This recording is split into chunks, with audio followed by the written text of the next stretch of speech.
got engineers on deck. He got many different monkeys doing better than the rest. He got thousands in the bank and only 2 rounds left. We got so much faith that he's about to put to rest.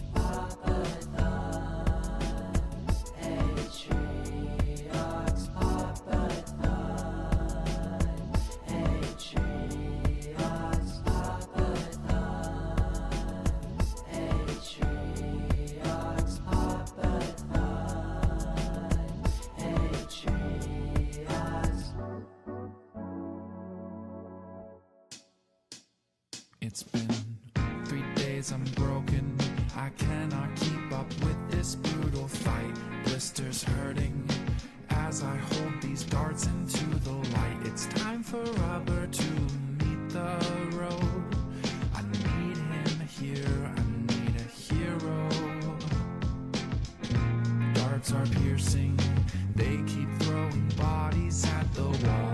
Rubber tearing, but they Yo! as they fall. It's time Hey, yo, konnichiwa!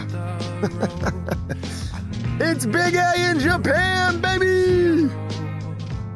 So wait for the day when Quincy Mike sounds weird? CDawg's fault. has no need for CDawg's fault. with his bow and arrow drawn. Wait Hey. for the day when Quincy, son of Quincy, Welcome to my new setup! Burrow's guy. Welcome to my new setup, dude! Welcome, welcome, welcome, welcome, welcome to my brand new setup. Good to see you. Wait, let me.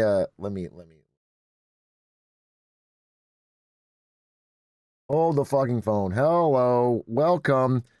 Welcome to my brand new setup. I just built this here in Japan in honor of my friend CDawgVA. I put his name in the back. Where the hell? Oh, there it is. There it is. Okay. Good to see you. Good to see you. Good to see you. Good to see you. Why do you sound like you're underwater? I don't. Isn't this like the voice actor mic? Isn't this the voice actor mic? Wait, this should sound amazing. I'm not using the wrong mic, dude. I didn't mess anything up. I didn't mess anything up. Need to speak with a lower voice? Who the fuck are you? Who the fuck are you to tell me to speak with a lower? Hey guys. Hey guys. What are these settings? What do you guys think about the economy? Can we talk about the economy for a second? What am I? I'm gonna fucking pirate software it, bro. I don't know how to fucking fix this, guys. Guys, let's get serious. Right? Fire up, fire setup. Thank you. Fucking thank you, bro. Someone who's a little positive for once. I don't know. RIP if I can't fix it. I'm supposed to record a clip here. The economy is up because 20K tickets. I don't even know what that means, dude. How far are your American dollars going in Japan? I don't have any American dollars. I renounced citizenship and now I am full on Nippon des. Okay? I've been here I use gold. I'm sorry, I use gold. I use gold, bro. Hello.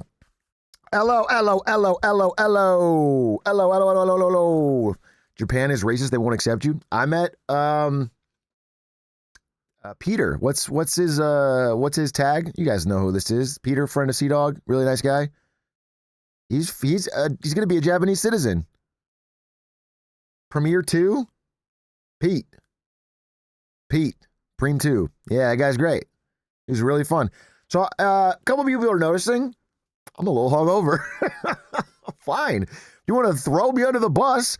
I'm a little hungover because these guys took me out and I got wasted last night. Fucking wasted. I'm actually pretty fine. I'm all right. I'm rolling with the punches. But I was supposed to stream 2 hours ago and I was like, no, and then I crashed on CDawg's couch. I definitely crashed on the couch. Took 2 hours, woke back up, and now I'm streaming, bro. Now I'm streaming. Bro sounds like he's on the radio. Bro, this is what they give me, okay? I am an adaptable person. If my friend Connor's gonna let me use his setup, I'm gonna use the fucking setup he gives me. This is a professional voice actor setup, okay? A really cool room he's got. I'm really noticing. This is a cool. He's got a really cool setup. Dude, one thing I noticed. Oh my god, this makes me feel so bad about my streaming ability. This guy's setup is pristine in terms of like all the everything in OBS is labeled. He's got a stream deck with all the scenes on it. Everything's labeled. He's got like everything's just organized.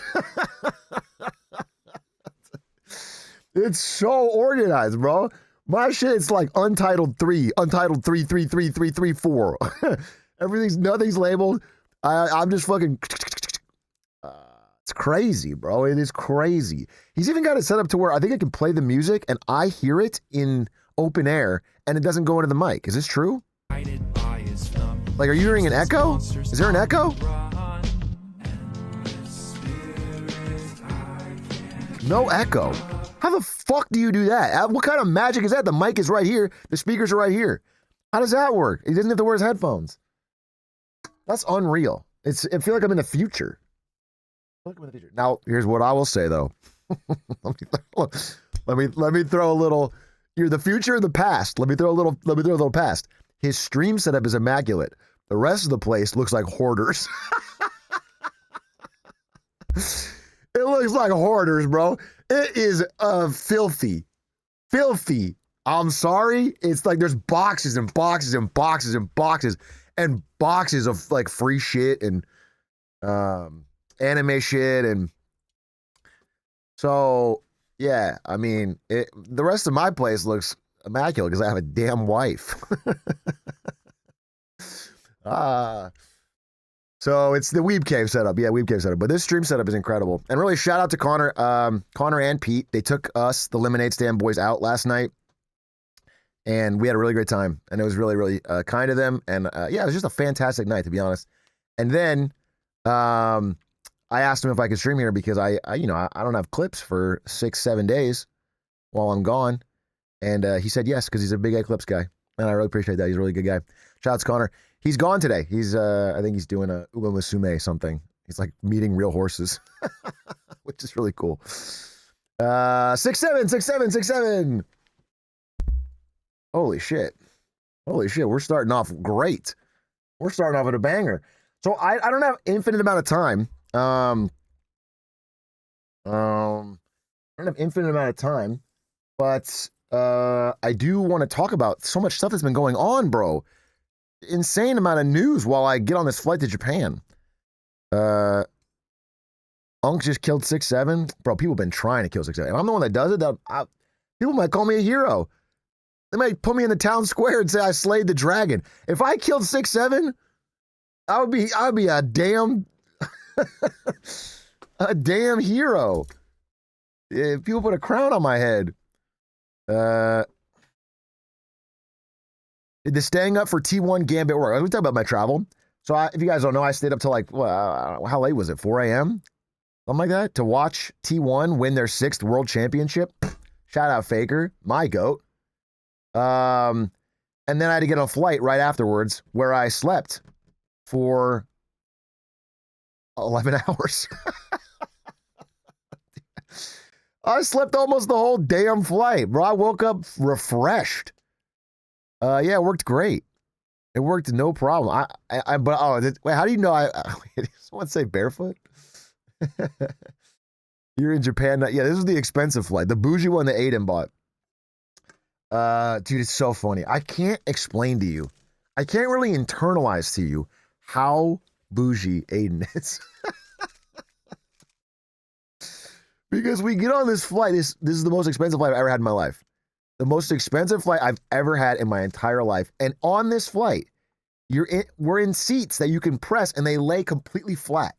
Like I'm pressing the go back button. I'm like, it's going to stop eventually, right? It keeps going back and back and back and back. And then it's totally flat like a bed. So I'm like, well, this is just incredible.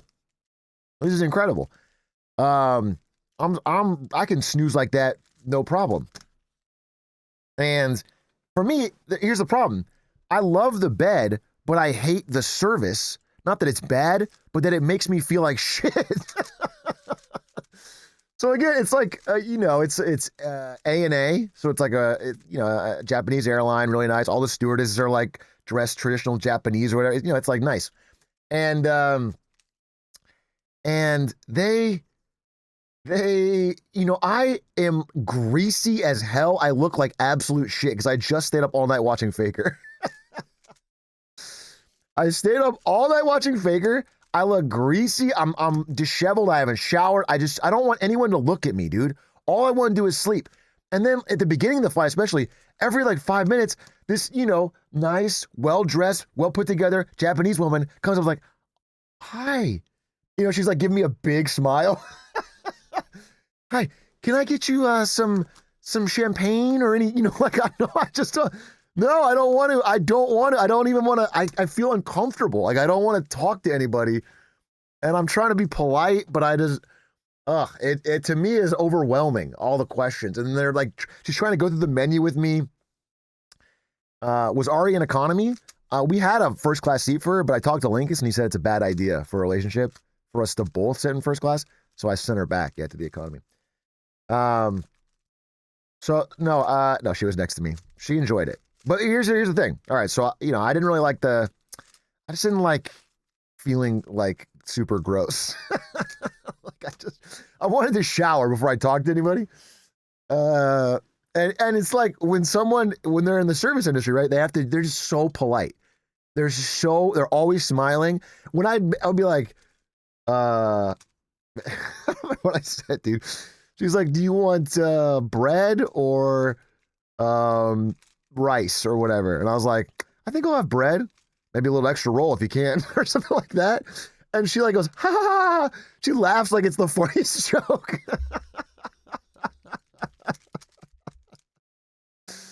And then she comes back and I get like 3 extra bread rolls. And it's like, bro, I just don't want anyone to talk to me. It's like a paid chatter. So it's whatever. I'm not complaining. Obviously, for me, it was a great flight. And again, I'm an excellent flight sleeper, so I snoozed. I snoozed my head off. But here's the thing. So Aiden is sitting, one seat over, back, a little way, but I can see him. I turn over, I see his ass watching Mission Impossible: Dead Reckoning. I send him a little seat message. I say, you're a little Tom Cruise piggy, aren't you? I see him watching the thing, like eyes glazed, and then it pops up on his screen. And what's funny is when you click accept on the message, it ends your movie, cuts you out of the movie, so you have to like find your spot again. And then I see him open it, and he's like, so that was good. That was fun. I mean, I had a good time. I mean, for me, so far I'm enjoying it. And then I try to put on a movie right at the beginning, before whatever. And I put on Detective Conan because I clicked the Japanese section, dude. I want to watch a great murder mystery. And then what do I get? 3 seconds into my watch time is a pop-up on my screen that says fucking weeb. And as it's saying this, okay, it goes fucking weeb from Aiden. And I'm trying, so I click the fucking respond button and I'm like trying to talk some shit. What do I say? You bougie, whatever. And then as I'm slow typing it with like the remote, the lady comes back and asks me more questions. And she can obviously see me typing. And then I feel so embarrassed that I close it out. And so I don't know. I just feel like the social dynamics made it harder for me for even what the cost was. But here's the thing. Here's why Aiden is so bougie, bro. So overall, the flight is impeccable. The food's incredible. I get to sleep. Like, what am I complaining about? And then I get there, and then Aiden's like, kind of an old plane. He's like, kind of an old plane. Like, I don't know, but and I was like, what are you talking about? Legitimately, what are you talking about? How do you live your life like this? You're like 28 and you have the riches beyond your wildest dreams.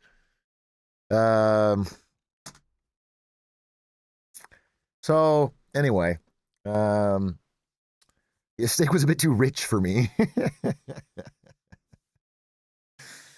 Any delays at LAX? No, we got lucky on that. But Listen, we didn't encounter too much flight trouble leaving America. We were worried about it happening on the way back. So me and the Lemonade Stand boys made some calls and we got this shutdown ended. Okay? We got the Democrats to flip and cave because we don't want to have any problems with our flights.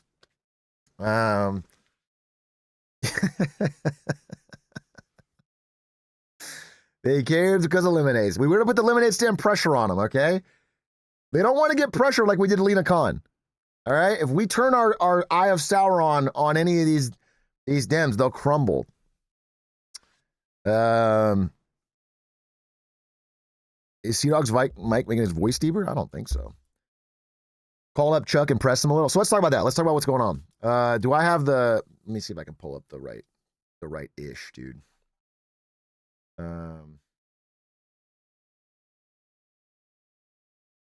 Let's see if I can pull up the right-ish.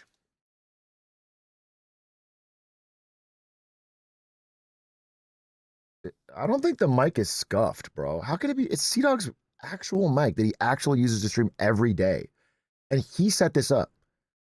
So unless he purposely scuffed the mic, I'm just finding that you are being a wee bit, you talk too close. Oh, what if I talk farther? What about this? What if I'm a little bit farther? What if I give it a little bit of like, hey, I'm different. Yeah, I'm different. Pull up to the scene with a ceiling missing. Maybe he just, yeah, okay, all right, whatever. How about this, dude? I can talk wherever the fuck I want, dude. Talk deeper like CDawg. I don't have that in me, bro. I don't have it in me. Honor has many, many talents, and one of them is incredible deep voice. Worst mic discipline. Dude, Doug been training me the whole time to talking to the mic, and now CDawg's training me the other way.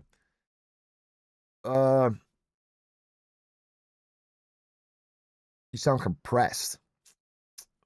You sound pressed. How about that? You have toxic masculinity. I do. JK, I love you, Atrioc. This one picks up audio from a specific direction, not an immediate area. Yeah, probably has a gate, so the speakers... Will you be on Trash Taste? No, but I think they'll be on our show. They'll be on Lemonade Stand. Is this instead of China too dangerous? No, we're not too dangerous. We're going to go to China in Feb or March. That was always been the plan. We're here in Japan mostly because Doug had a vacation in Japan, and we thought, what better way to ruin his vacation than to show up and make him work? Yeah, you know, that's just called being W friends. That's just called helping out a dog, dude. You gotta help him out. No PTO. Yeah, you didn't get time off. So we're showing up to help him out. Solve the Rubik's Cube? No, I can't do that. I'm just gonna. It's like to look intelligent. I hope you haven't explained what's up Beijing to an official. Maybe I will.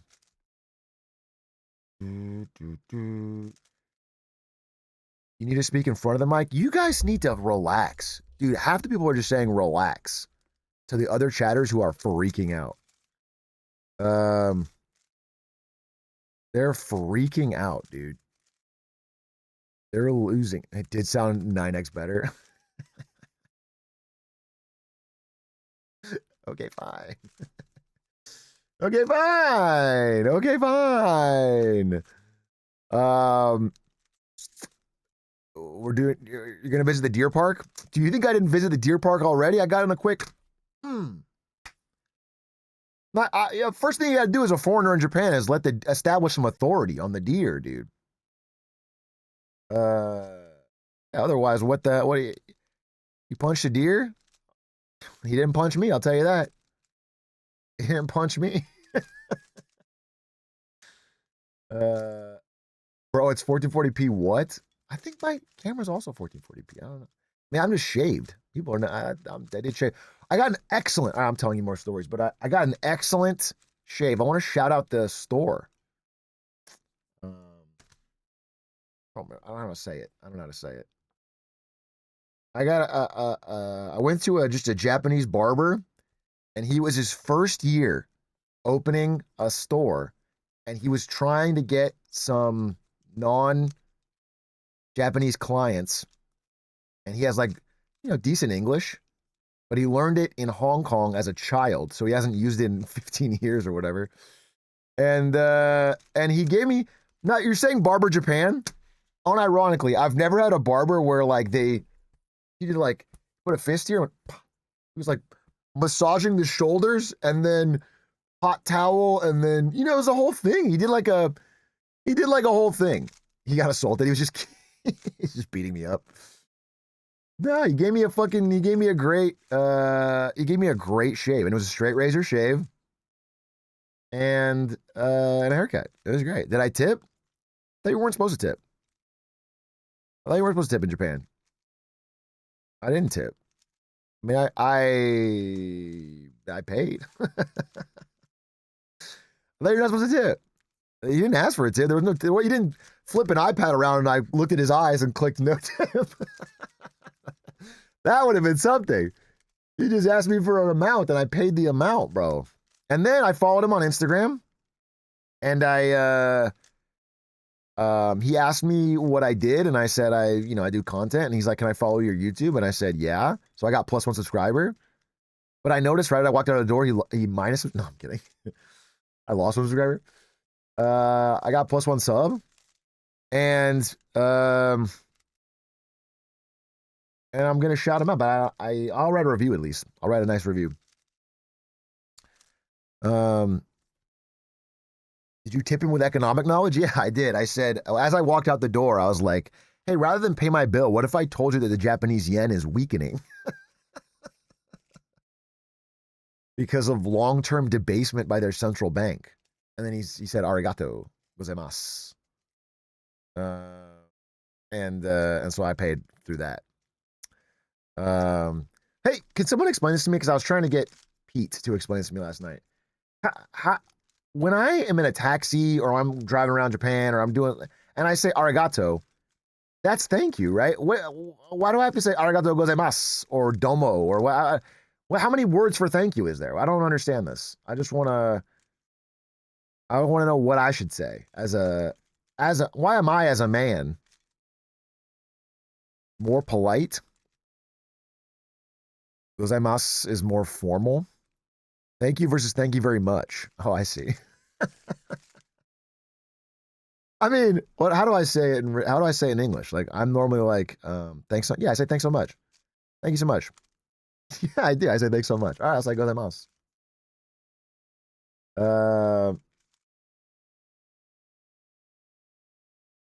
As a customer, you don't need to add it. Does anyone mind if a white guy speak a little Japanese? I'm sorry. Say Ohio for everything.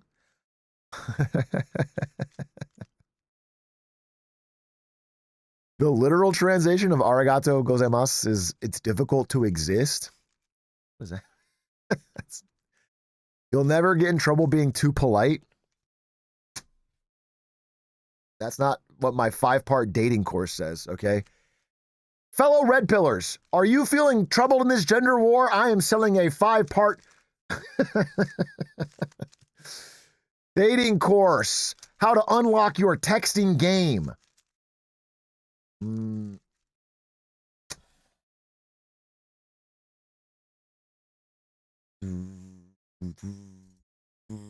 you see they fired Nico Harrison? I did see that. I don't understand how this is not fair for the NBA. How do you can't get an oopsie? You can't get an oopsie? You can't be the GM of a franchise and trade away their star best 25-year-old player for an aging, injury-prone 30-plus-year-old player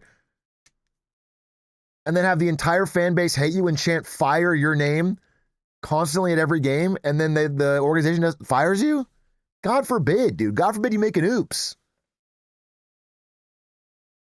Are you going to buy a Rui Hachimura jersey when you're in Japan? Do you think they don't sell them at the Lakers stadium? You think the Lakers player Rui Hachimura, I can only get his jersey in Japan? I can get it in America, bro. I promise you that. Hi. We're getting to the end of the year of kindness. Will you commit to YOK 2026? God, no. God, no, dude. I've been far too kind this year. It's been oppressive. People are saying, Atrioc, be meaner. Be meaner. Next year is not the year of kindness, it's the year of health. YOH, year of health. All right? It's about undoing the damage to my body from drinking with CDawg and fucking Pete. It's about realizing that RFK Jr. has got it right all along.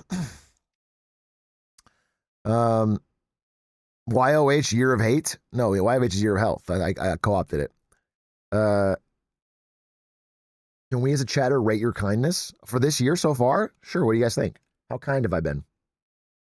Bear in mind, if you were talking to someone who you thought wasn't very kind,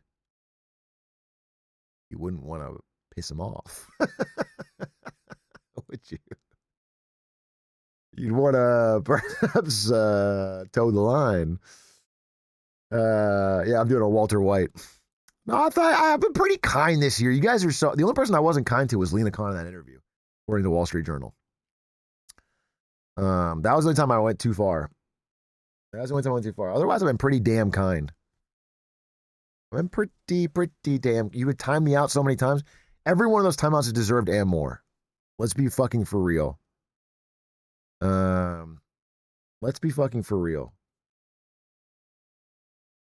You see Lena Khan's with Mamdani? Sorry, I keep saying fucking Dami Mommy. Yeah, of course I saw that. I talked about it 50 days ago. What is this mobile chatter show? I remember keeps asking me Lena Khan and Mamdani. It's just because I'm so Cuomo pilled. Sorry, I keep...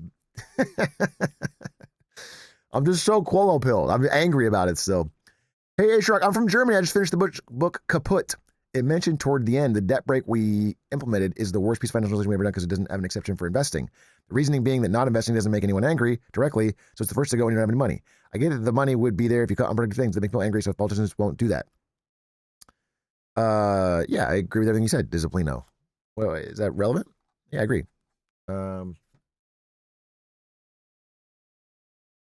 Congrats on reading the book. It's a great book. You know who read the book as well? Steve Eisman.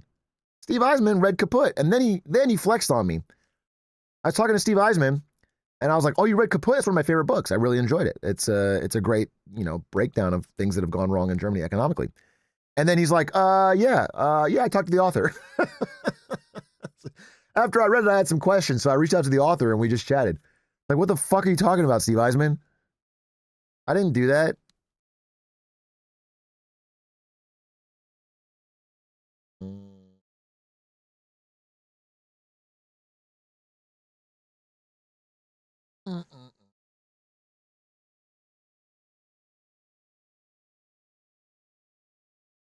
Can you do voice acting? Not your fault he's better than you? Well, let's not say better. Let's not say things we don't mean. He sure has been a little... Let me tell you something.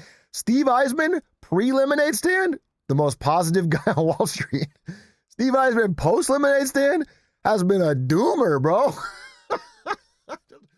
Bro, every fucking video, bro, he gets more doomer. I don't know how to say it, bro. I don't know how to say it. Maybe he thought the real bubble was that we had a podcast. You know what I mean? Maybe he's like, what, these white boys got a podcast? Something's gone wrong in the economy. You're the stripper? Don't tell me with a good time. I wanted to ask you how everything's going. How's it the last few days? We'll talk about the shutdown really soon, because I do want to make a clip about it. Actually, maybe we should do that first. Let's talk about the shutdown. We'll get to other things. Let's talk about the shutdown. Okay, look. Let's do high level. High level. All right. High level. The Senate needed 60 votes to pass a spending bill and keep the budget going and keep the government open. They couldn't get it. There's not enough Republicans. There's not enough Democrats. Nobody gets 60 votes, okay? They needed some people to flip. The Democrats held strong, didn't flip, didn't give the votes needed, got to a shutdown. Their main contention was that they wanted to extend the subsidies for the Affordable Care Act, aka Obamacare. Basically the stuff that makes your premiums for Obamacare cheaper. So the amount of money you pay every month for health insurance, if you have Obamacare, is much lower because of these subsidies. That's like their main thing, okay? So they're holding out. They're like basically saying, if you don't extend these subsidies, because they're about to expire, then we won't support your spending bill and the government will shut down. Okay? And they both head to head, no movement, nobody making any progress. They weren't even, no side was even really negotiating, unlike past shutdowns. And so we got days after days after days of no progress. Now, both parties, Republicans and Democrats, thought the other side would have it worse.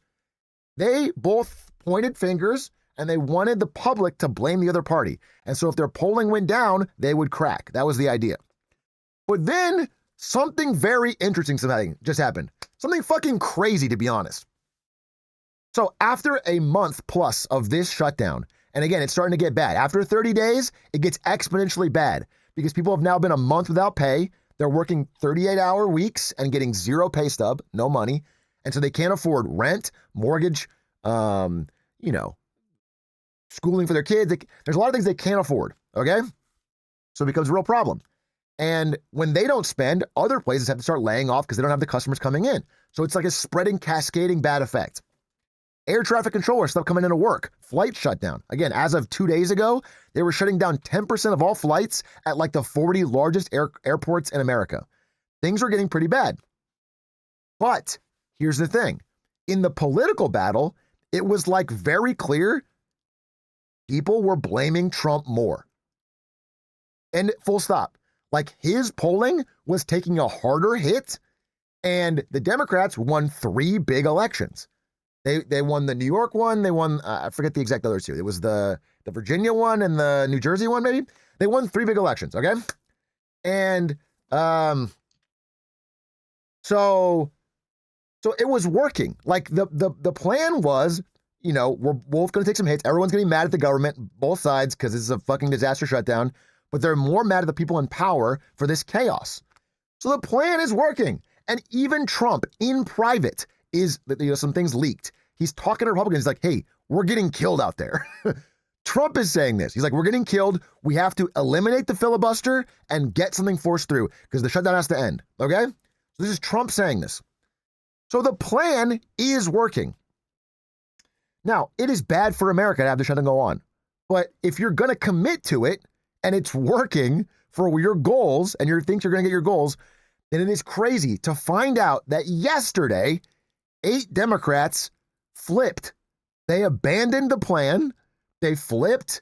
They voted Republicans. They got the 60 votes they needed. And now the shutdown is not yet ended, but about to end.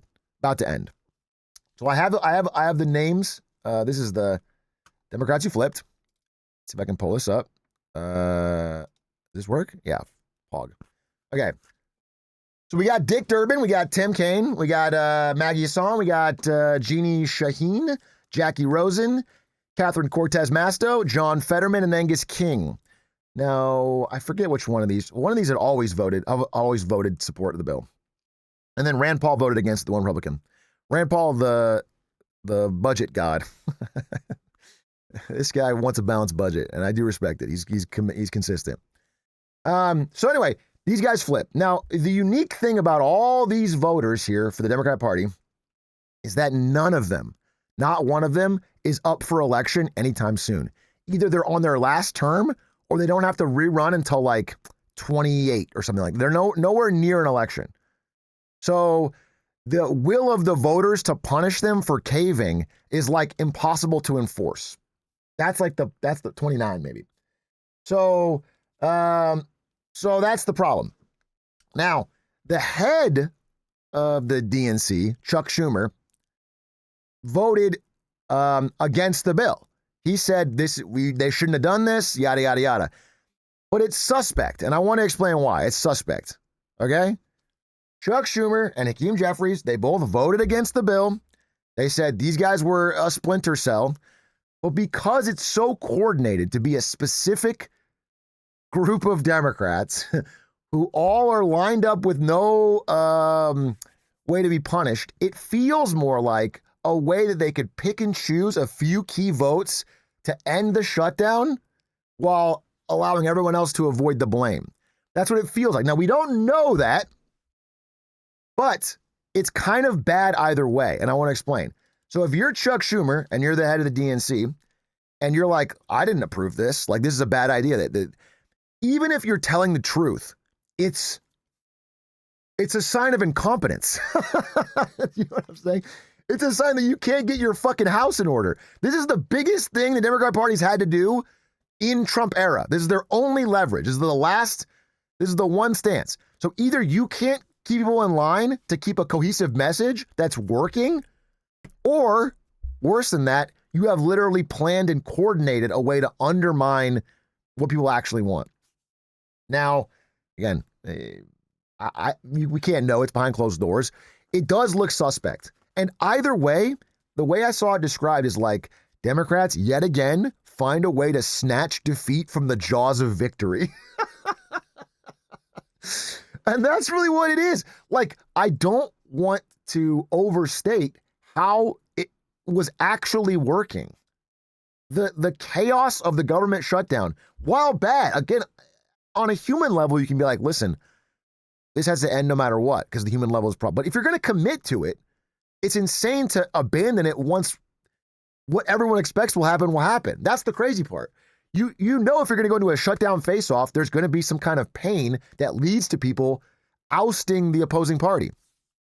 So if you're like anti-pain at all, no pain, I'll cave no matter what, then you should have caved from the beginning.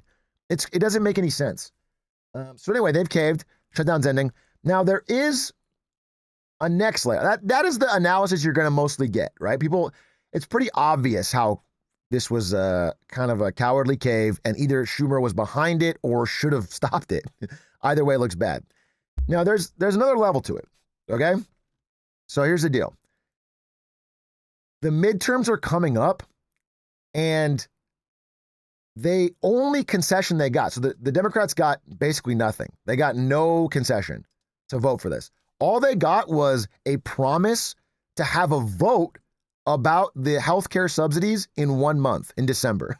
I mean, they'll fund SNAP and they'll roll back all the firings, but that just means they go back to how the shutdown started. They're not, but they got a promise for a vote. Now think about that, first of all. You know that if they're not going to vote to give it to you now during the shutdown, they're certainly not going to give it to you a month later when you have no leverage. Obviously. But there's a bit of a political game going on, okay? They know they're not going to get it in a month. Their only goal with the vote in a month is to show the public the Republicans openly voting against it. And it's just about healthcare. Because this is the political strategy. This is a cynical political strategy. I think that Chuck Schumer thinks that in 2026, having Americans' healthcare be terrible will help them win the election. That is the idea, because look at this. This is healthcare premiums without the tax credits. This is going to affect starting in December. This is going to start. A lot of people are going to start seeing their monthly premiums go way, way up all over the country, especially old people who vote in massive numbers. Okay? And again, during the debate of the shutdown, people don't fucking pay attention. I don't know how to make that more clear, but the average person is not paying attention to what the details of what each side is voting for or caring about. They don't know. But when they feel this bill go up, and there's been a vote specifically on this bill on healthcare in December that the Republicans vote against, it creates a lot of momentum for campaign ads in 26 in individual states that they can bring back the healthcare subsidies if you vote Democrat. That's I think the idea. That is the idea. Politics are funny, so that's not coping. That is the plan. That is the plan. That's what they're trying to do. They're trying to win the election on that. And you can see it right here. Look.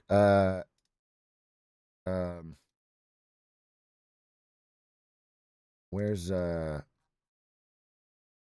right here. Wait. Trump shutdown win just landed Republicans with a huge political headache.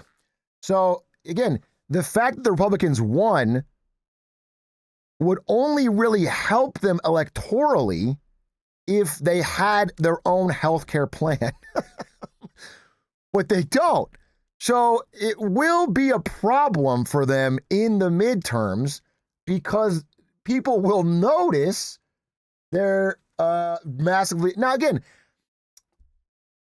as a citizen, I don't fucking care about this political grandstanding back and forth. Your job is not to play 5D chess with people's lives so they're mad enough to vote against the current party in power. Your goal is to govern. Everyone's goal should be to make the citizens' lives better. However, I do think that's actually what's happening, is that this political headache is going to fall on Trump's doorstep, especially a lot of individual Republicans' doorsteps in 2026 midterms. It's already causing a massive rift within the party. People like Marjorie Taylor Greene are saying, I'm absolutely disgusted that my health insurance premiums will double if tax credits expire this year. Not a single Republican leadership has talked to us about this or given us a plan to help Americans deal with their health insurance premiums doubling. So look, Marjorie Taylor Greene flip-flopping all over the place, but this is the real thing, is they don't have a plan. And like, this has been a long time problem. Donald Trump, I found a tweet as old as 2017 saying, despite what you hear in the press, healthcare is coming along great. We are talking to many groups and it will end in a beautiful picture. And then in 2019, Trump says GOP will be the party of healthcare, but provides no plan. And then in 2024, he's in a debate. Obamacare was lousy healthcare, always was. It's not very good today. And what I said, that if we come up with something, and we are working on things, we're going to do it and we're going to replace it. But remember this, I inherited Obamacare because Democrats wouldn't change it. They wouldn't vote for it. They were unanimous. They wouldn't vote to change it. If they would have done that, we would have had a much better plan than Obamacare. But the Democrats came up. They wouldn't vote for it. I had a choice to make when I was president. Do I save it and make it as good as it can be, never going to be great, or do I let it rot? And I felt I had an obligation, even though politically it would have been good to just let it rot and let it go away. I decided, and I told my people, the top people, and they're very good people. I have a lot of good people in that administration. We read about the bad ones. We had some real bad ones too, and so do they. They have really bad ones. The difference is they don't get rid of them. But let me just get to the point. I had a choice to make. Get to the point, Trump. Do I save it and make it as good as it can be, or do I let it rot? And I saved it. I did the right thing. But it's still never going to be great, and it's too expensive for people.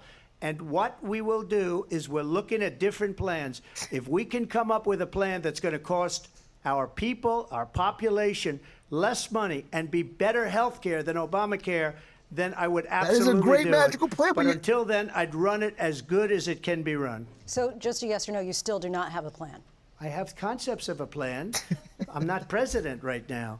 But okay, but now he is president. Now he is president, and they still don't have a plan. There's no... This will just lapse, and the prices will double for most people's monthly premiums, and they're going to be really angry about it. It's not the environment. I mean, listen, I got a whole separate thing I want to talk about with affordability and how Trump is really missing the moment on, really misreading the room on affordability. He's coming out there and saying, like, affordability is not a problem. It's a hoax. But this is going to be a problem. So, yeah, I think old Chuck Schumer here is trying to line up 8 Democrats who can't be primaried to get this thing through so that they can run on the decline of the healthcare that will result from this cut from Republicans. Now, the other thing, the only small thing, again, I fully think this is pretty cowardly to back down when it was working, but I do say the other small thing is that I think there was a genuine fear about, at this point, it seemed pretty clear that Trump was not going to cave on the ACA subsidies, healthcare subsidies, and was in fact probably going to force through the removal of the filibuster, which would allow the Republicans to get a lot of things passed without the 60 votes. And I think there was a bit of a blink on that front. They wanted to save the filibuster. He couldn't. I mean, he could if he fucking got John Thune on his side, but Thune wouldn't go for it. Yeah, but you think pressure was mounting. That's the problem. Is every day the pressure was mounting. So it was a toxic cocktail. I don't think the way it worked out is pretty good for anybody, which is just how the American government likes to work. Just constant stepping in rakes from everybody. How about that?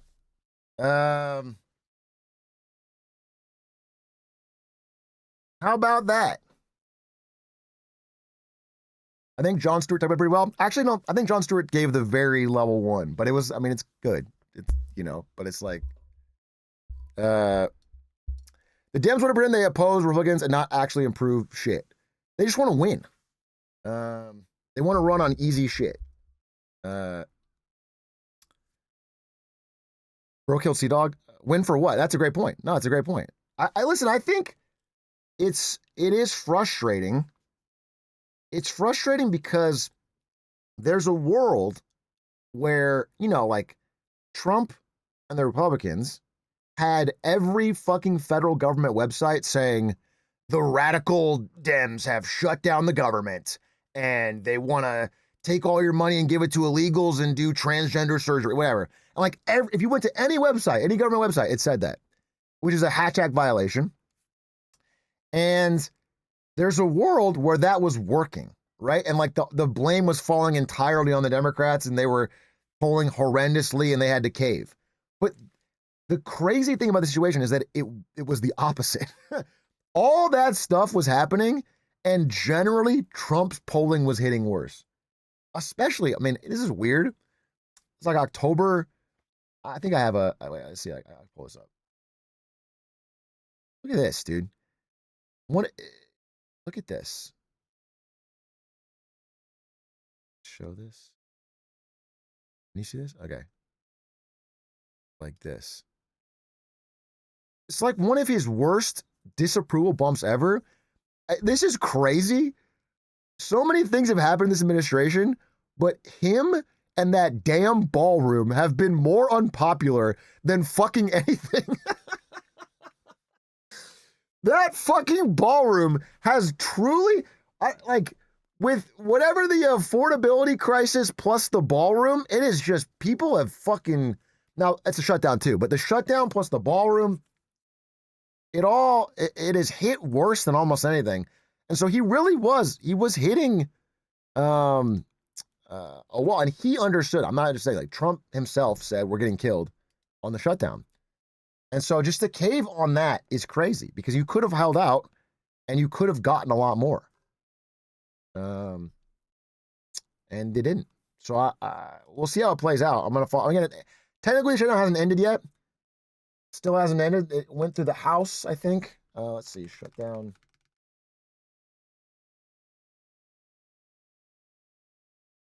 But it appears near the end. It appears near the end. I would say pretty soon. However, I think, what's the exact date? Does someone know? This funds the shutdown through, I feel like, early next year. I mean, this funds the government to like January. It's like we're so close to just doing this fucking shit again. It's the longest shutdown ever, and it'll last us till January 30th. With this, we're in such a doom loop, a spiral, dude.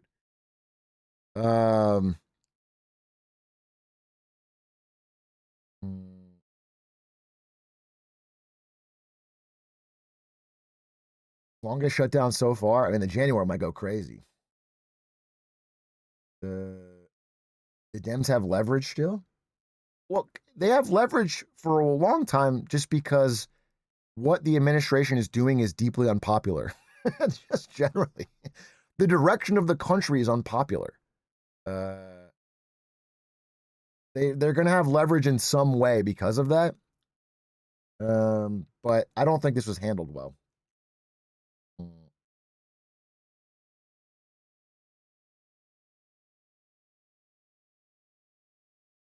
It's because of women in gaming. That is a huge problem. That's why I'm still voting Trump, despite everything else.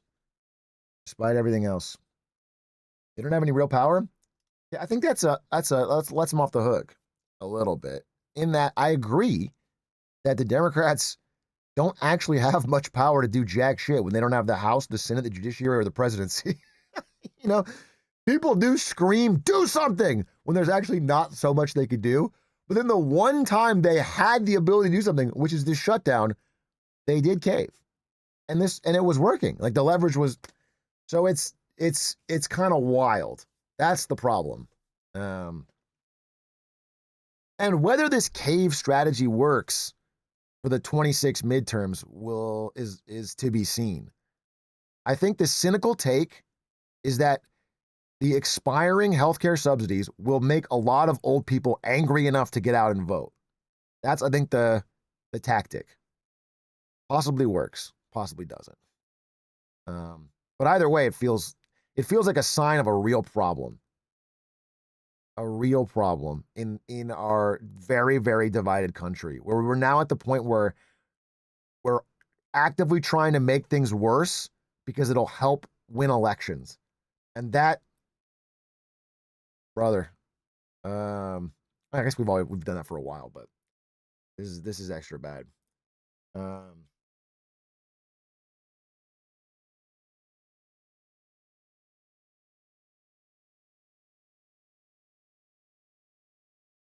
Why do you stream so late? It's actually noon here in Japan. Arigatou gozaimasu. So please never call me late again. I'm actually very, very early. I'm actually very, very early. Jurassic Craft, thank you for the 10 months. 10 months, 10 months, 10 months. Appreciate it. Let me make sure that messaging me, there's no troubles. Aiden is going watch shopping in Ginza. Bougie. Bougie alert. I'll say it. Thank you for the 54 months. Yep, Caleb. 48 months, Kokoryu Beats. Hit us with your best CDawg impression. Oh, hey, that doesn't sound like him at all. You got no. He doesn't have a. Hey, I can't do it. Jolly good, governor. God, I love video games. There it is. I got it on that one. I finally got it on that one.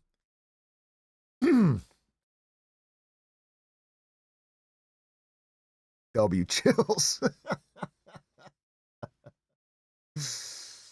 Chills. Blarger, thank you for the 15 months. CDawg is Welsh. He doesn't understand to American. It's all the same. Okay?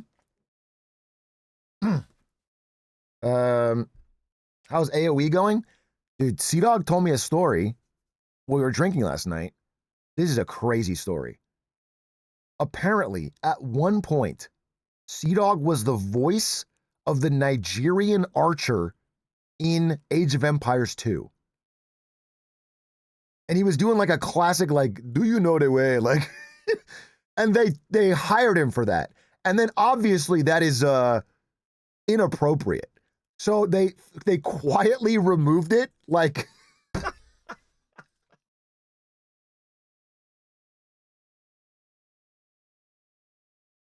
yeah, he did like Ugandan Knuckles. I'm not kidding. This is a real story. He's told this publicly. I'm not like leaking it or whatever. He's told this publicly. You look it up on YouTube. CDawg Archer. CDawg Nigerian Archer voice.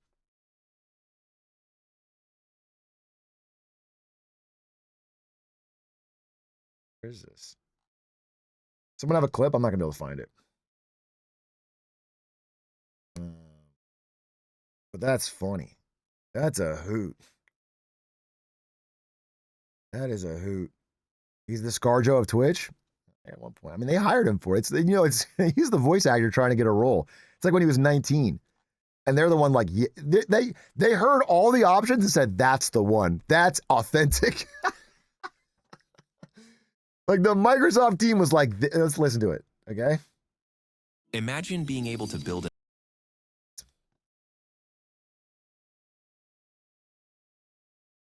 went and used them in the game, and they're not good. They're not good at all. So without further ado, let's listen to me being a Nigerian in Age of Empires. Do not worry. You are not alone on your journey. Our village is on the other side of the river. When we reach it, it is yours. I'm out. I don't deserve it. They heard that and they go, yes, this guy gets it. Yes, you're hired. You're the number one, Connor. And that was and it's a fucking pale white Welsh guy. Oh, that's hype. That's hype. Sign of the times. Anyway, they quietly got rid of it. But he told me that. I mean, I didn't know he had such an Age of Empires lore background. I didn't know he was part of the fucking story. And I think that's crazy. I think that's wild. So shout outs. Shout outs.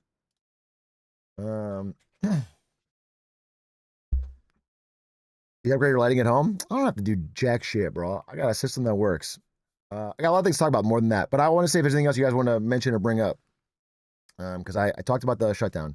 Let me make sure that they know. Okay.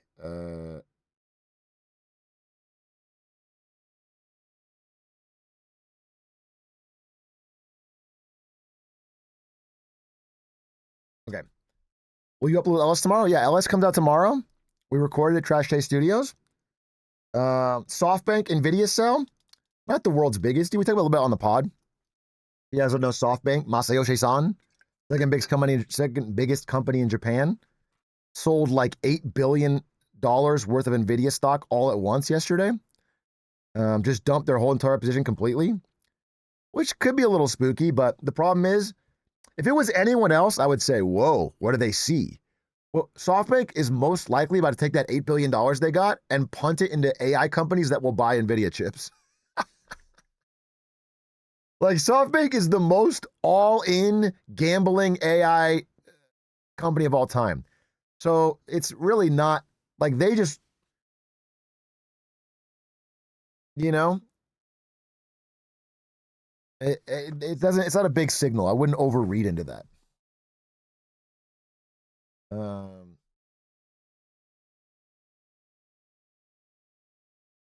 It's so fucking oversell everything. Did you see Trump getting booed at an NFL game? I did see that. I'm trying to do a thing called Is the Goat Washed? About Donnie T. About Donnie T, bro. I think the goat's washed. I think the goat is washed. I think he's cooked, bro. I think the fucking but I am in Japan, so it's tough. What else did I say about Japan? Japan, anything else I need to say? I mean, it's nice. It's good. The food's good. I like it here. Although I don't know why, but this trip specifically, I have really noticed the truth of that adage that in the year 1980, Japan was in the year 2000. And in the 2020s, Japan is still in the year 2000. It really does. Like, they're still doing so much paperwork shit. There's still so much analog shit. You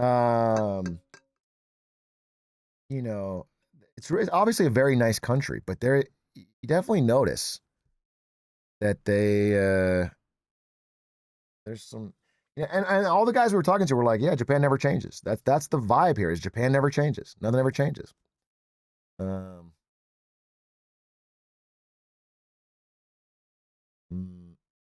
Their Y2K AF slay.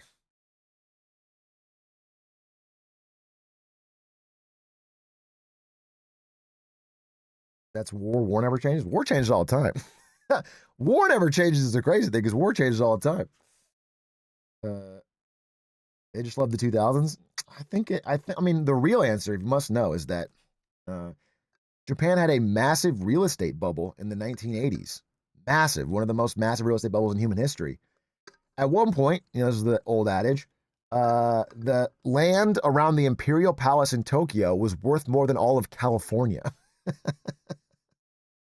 You know, so it's like the biggest real estate bubble of all time.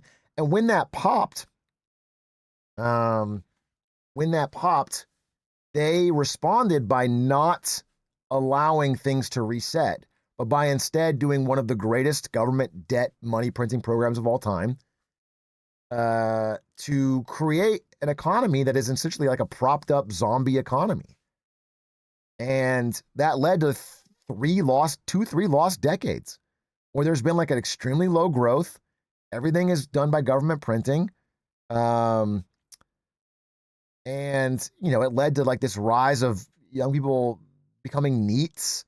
And, it's just the long-term consequences of them being unable to take the political cost of a deflation, of a bubble bursting. Their property values dropped 80% in the 80s. Yeah, exactly. Again, it was a massive, massive bubble pop. And so everything is kind of run through government printing. And they're only now starting to get like, worse economic consequences from that because they had a unique environment where they didn't get inflation.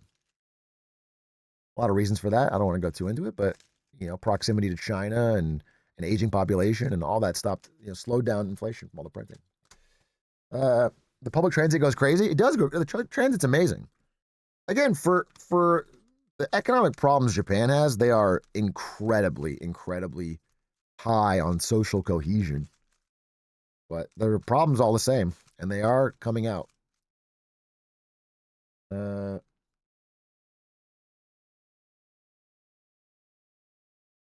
Connor's camera makes you look 20 years younger. It's just shaving, bro. I just shaved. Everyone says that when I shave. I don't shave often. But I had an opportunity to get like a really nice,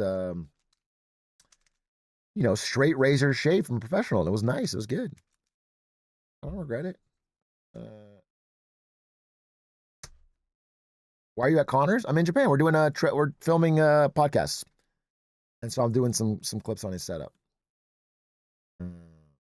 He got rid of the red pill look. I didn't have a red pill. Wait. I don't have a red pill look. My beard is not a red pill look. Absolutely not. Not low key, not high key. Not any key. Did I look red pilled, bro? Did I look MAGA? Sure. I still do. Amen, brother. I did have a bit of an Eminem look. I fully admit that. I fully admit that I looked like modern day Eminem.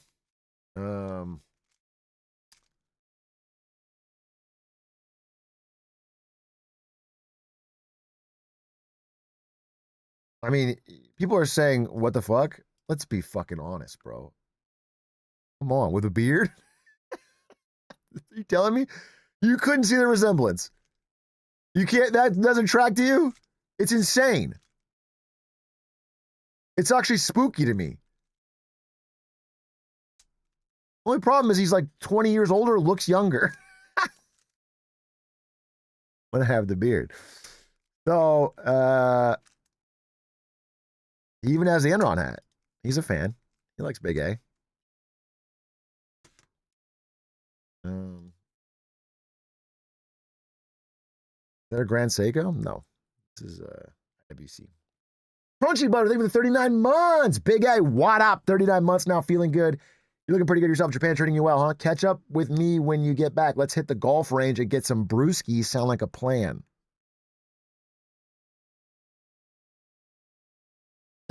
Yeah, bro, for sure. Bless up. Bless up. You and me, golf range, brewskis, back nine. Yes, sir. Yes, sir. Yes, sir. Yes, sir. Log it in. And that's that extends to all 39-month subs. So get your subs in.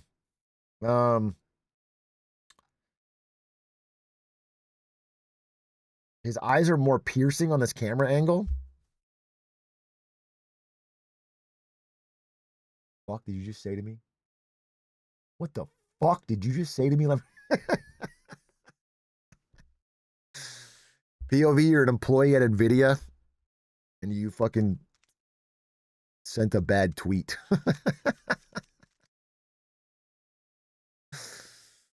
It's funny.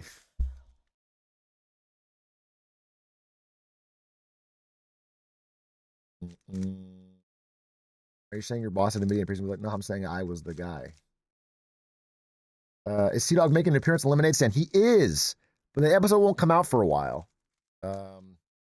We're recording a special bonus episode with the trash taste, or with CDawg and abroad in Japan, and it's going to be, I think, come out in December, because we're not gonna do 3 back-to-back Japan episodes or whatever. But we're doing an interview with a Japanese politics expert who's going to explain what's going on in the world of Japan. I just call them women usually. We're going to find a broad here in Japan, and we're going to tell that woman to get on the podcast and explain what's going on.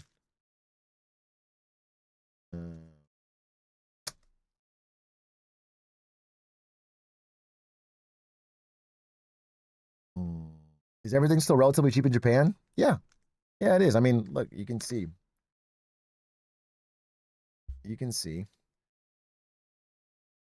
This is the story of a girl who cried a river and drowned the whole world. This is the yen to USD. You'll notice it's at essentially all-time lows, man. It's doing horrendously. And that's with the dollar doing pretty bad this year. So the yen is pretty weak versus the dollar, which is pretty weak versus a lot of other currencies compared to what it was a year ago. So it's bad. It's not good. I mean, they feel it here for sure. That's part of the rising anger and rising rice costs and everything. Yeah, for sure. We're about to the Swiss franc. Yen to Swiss franc. Yeah, I mean, there you go. Oh wait, sorry, Roland. That's a long depreciation. Like if you flip that is just amount of money printed. Do you know what I'm saying? Like that just shows you.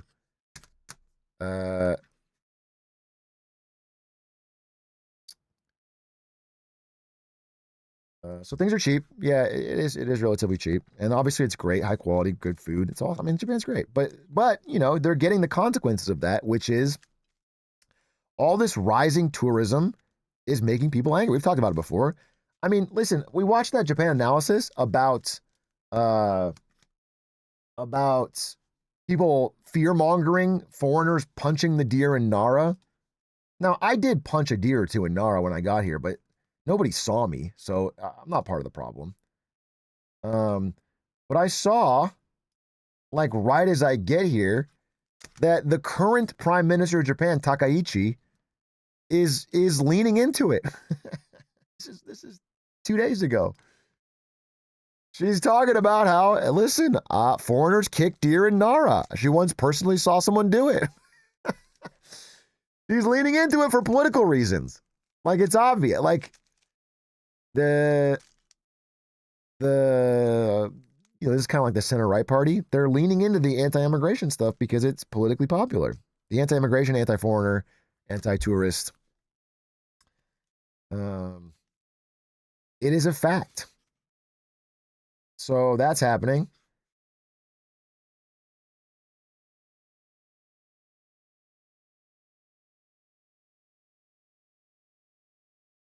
And that's definitely, I haven't felt anything. I asked some people if they felt anything, if they've seen, you know, they said maybe, you know, it's on the rise a little bit.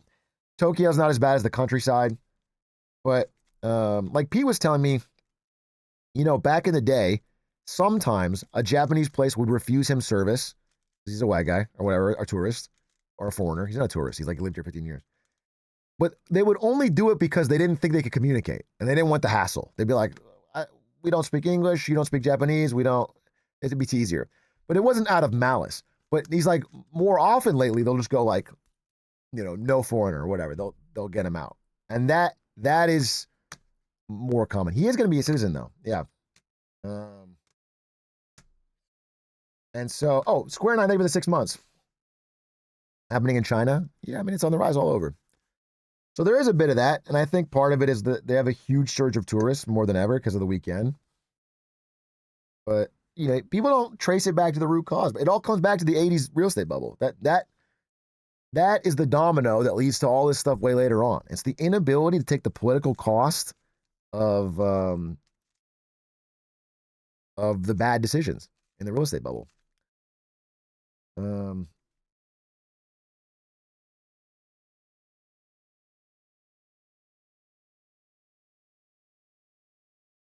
Oh, there was one more bit of Japanese news while we're here. While talking about Japan. One more crazy bit of Japanese news. So speaking of Takaichi, she's obviously more she's more pro-Trump than her predecessor, for sure, than Ishiba. More openly pro-Trump and more like trying to rebuild U.S.-Japan relations. I think she actually, I remember during the trade negotiations between USA and Japan, I said, why doesn't Ishiba just show up with like a fucking MAGA hat and a golden samurai sword and a golf cart and give him the Trump? And, and like, I think Takaichi basically did this. Like, she basically leaned into it. And now, there's like let me see.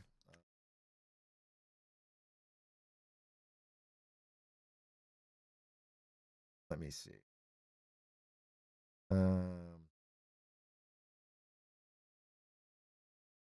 Yeah, she kept bringing up Shinzo Abe, which is the guy Trump liked. I mean, she played the game, right? But one thing she also said, and this is unrelated to Trump, is she said, listen, she was asked a question about Taiwan, and she's like, if China ever invaded Taiwan, we'd have to get the Japanese military involved. That's what she said. Where's the thing? It would justify Special Defense Force support. Okay? That's what she said. Now, the crazy fucking thing. It's a little bit of, she's sticking with her party line. This is a popular issue in Japan for her to stand on, and so she does this, right? The Chinese ambassador, this guy, he looks pretty friendly, right? This guy goes fucking apeshit. This ambassador, who's supposed to be like for peaceful relations between Japan and China, he says that filthy neck that barged in on its own, I've got no choice to cut it off without a moment's hesitation. Are you prepared for that? He threatens to behead her. Now, after posting this, obviously, it's a bit of a political firestorm when the ambassador is threatening to behead the leader of Japan. So he deleted it. But it's, definitely Japan-China relations are always rocky and up and down, but I think they're in a bad moment right now. This is like a big story, right? Lately. Which is pretty crazy. He did delete it though. But people in Japan are calling for his expulsion, or refusal to be allowed into Japan. No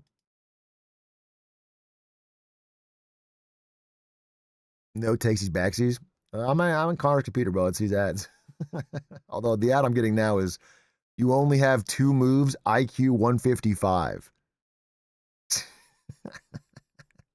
Wait a minute. I mean, I would assume I would put the water down first and then the treasure, right? And then bada bing, bada boom. Incredible. I mean, I have my IQ 155. If I click this, I'm ruining he's going to get ads for that forever. But then you're stuck. I'd rather be stuck with a lot of treasure to look at than free and poor. Think about that.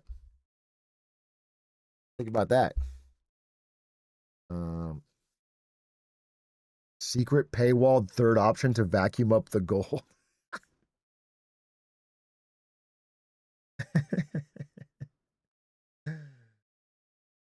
God, I love gold. Anybody else love gold? Always knew Big Guy's a fan of JoJo. Yeah, that's why I have all these JoJo. Ari's a fan of JoJo. She probably loved this studio. I should take a picture of it. This is a crazy studio, bro.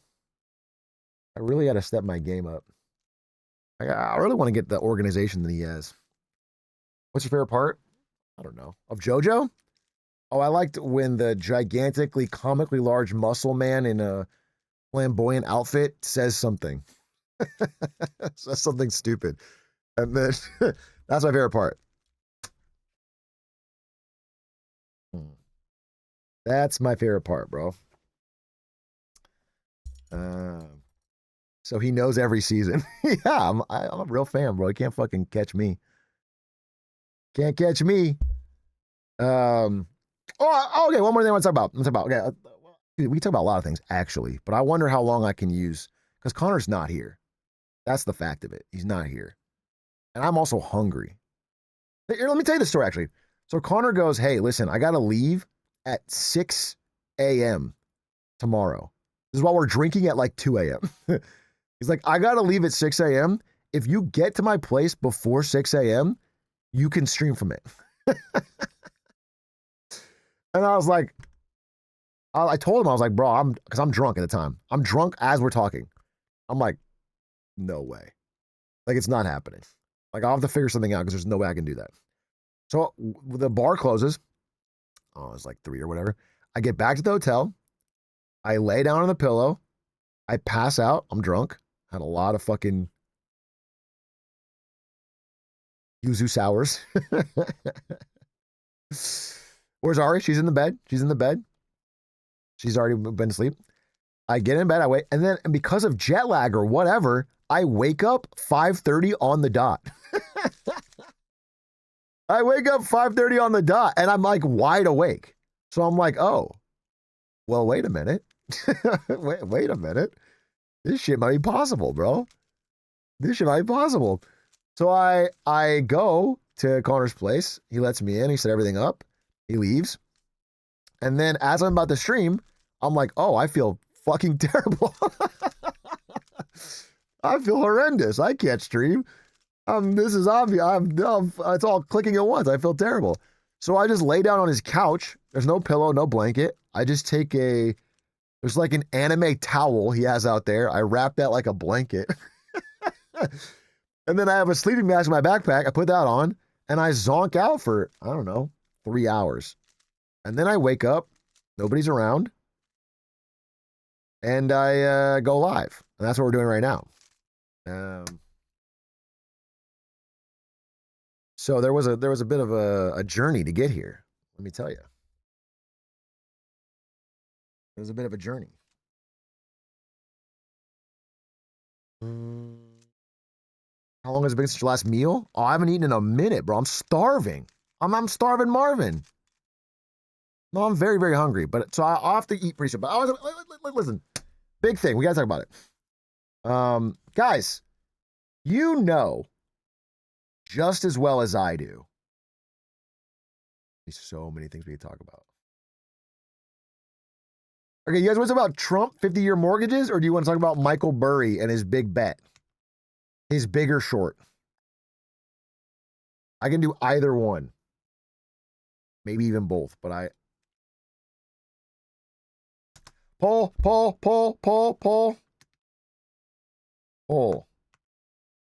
Question. Talk about what?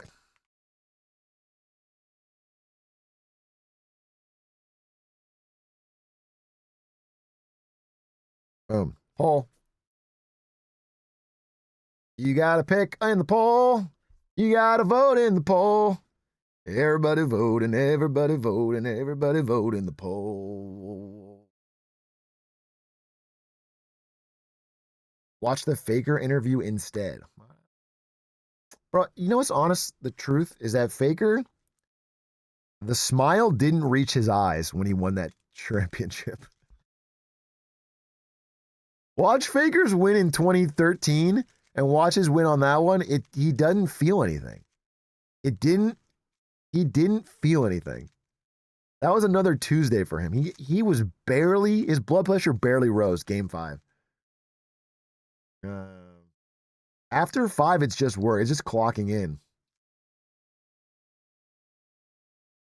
It's like a Mr. Beast thumbnail smile. It's true, dude. It is. Faker's smile was like a Mr. Beast thumbnail. He didn't care. So it's hard for me. You know, 6 is great, but I swear to God, I know I will. I'm going to go back on this next year, but right now it's like I really don't want him to get a 7th. Please just let me miss you. I wanted to stop because I think people are going to start hating it. And it's way more fun when Faker's like, holy shit, how did he do this? This is the first year where, I mean, the finals was pretty good, thank God.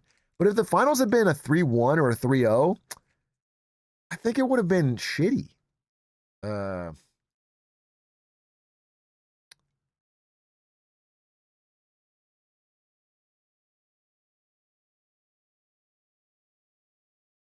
They were down 2-1. No, again, I agree. I think the finals actually saved it for me. The finals was very, very fun to watch. That was a great League of Legends finals.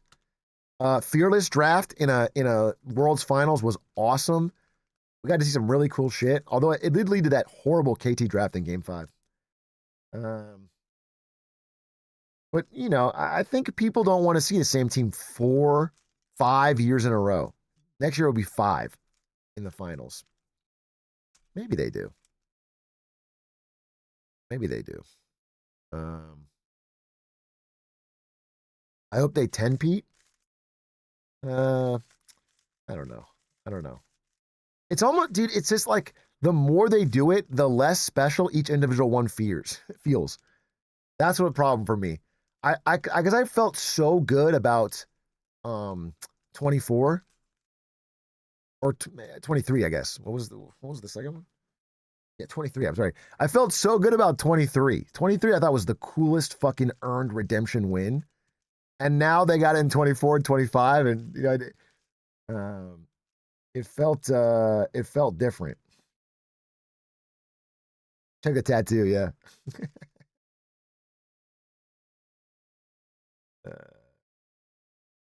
Right. That's exactly right. This guy says it right. Onberg. It has to be disputed or, you know, there has to be other people or it feels like there's no competition. And once it feels like that, then it doesn't feel as epic or earned. You're getting at the hard by problem. If there's nobody else that is a serious threat, then don't feel as special about getting it. Now, that's not true. There was serious threats. And in fact, every world, they have been considered an underdog. But, you know, they've now done this 4 times in a row and people got wise. It's Chovy's fault, really. Fucking Chovy's. It's not Faker's fault. Chovy's a choker. It's not. It's not, dude. I agree with you. Bro, I think Chovy's the all-time classic choker. The all-time playing not to lose instead of playing to win. Pure talent, but no heart. He doesn't have Faker's fucking raw. Oh, and also one more thing I want to say about that finals. And you wouldn't expect me to say this. I swear to God, I'm turning against my former self. I would never say this years ago, but now I've gotten fat and happy with all these championships. The best player in that finals was BDD. I was rewatching on my phone. BDD was the best player in that finals, pound for pound. And I genuinely, almost embarrassingly, felt bad for him. I felt bad for him. Like he left it all on the fucking line. And it's like his teammates just didn't. There's nothing you can do. And I saw there was like they've got this thing where they translate Chinese comments, and they're always like Sun Tzu Art of War shit. And it was like, dude, it's always like these incredibly deep phrases. Yeah, the Hoopu ratings. And they were like, how can you blame a butterfly when it can't flap across the ocean? You know, and I was thinking about that and I was like tearing up. I was like, dude, he's just a butterfly trying his hardest, but the ocean's too big. I was like, that's so cinema. It's like fucking true. It's like BD couldn't have done anything else. It's not his fault. It got to me, dude. It got to me. Me and my ranked games. Me and Silver 4. when I get one kill and think I deserve the win. Are people blaming him? No, nobody's blaming him. I think most people have this take. It's just like it's more like it's the great tragedy of having your candle burn bright at the same time as someone else's burns brighter. It's just the unfortunate timing. In a different world, BDD would be an undisputed world champion. And instead, because of the way it all broke down, he might never get one, or he'd be a runner. You know what I'm saying? Like, it's there's a sadness to that. And it's extra sad because Faker is on his second run. Faker had a GOAT run, and he's doing it again at the same time as you. It's wild.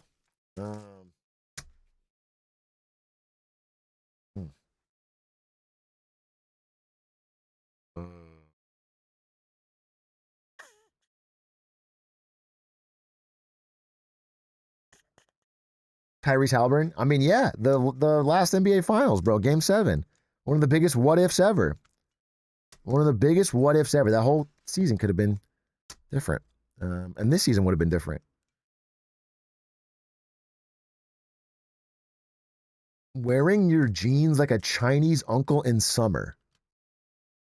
I'm wearing my jeans like a Chinese uncle in summer. You mean just rolled up? I don't know that the Chinese uncles have a fucking monopoly on that. I think that's been around for quite a while.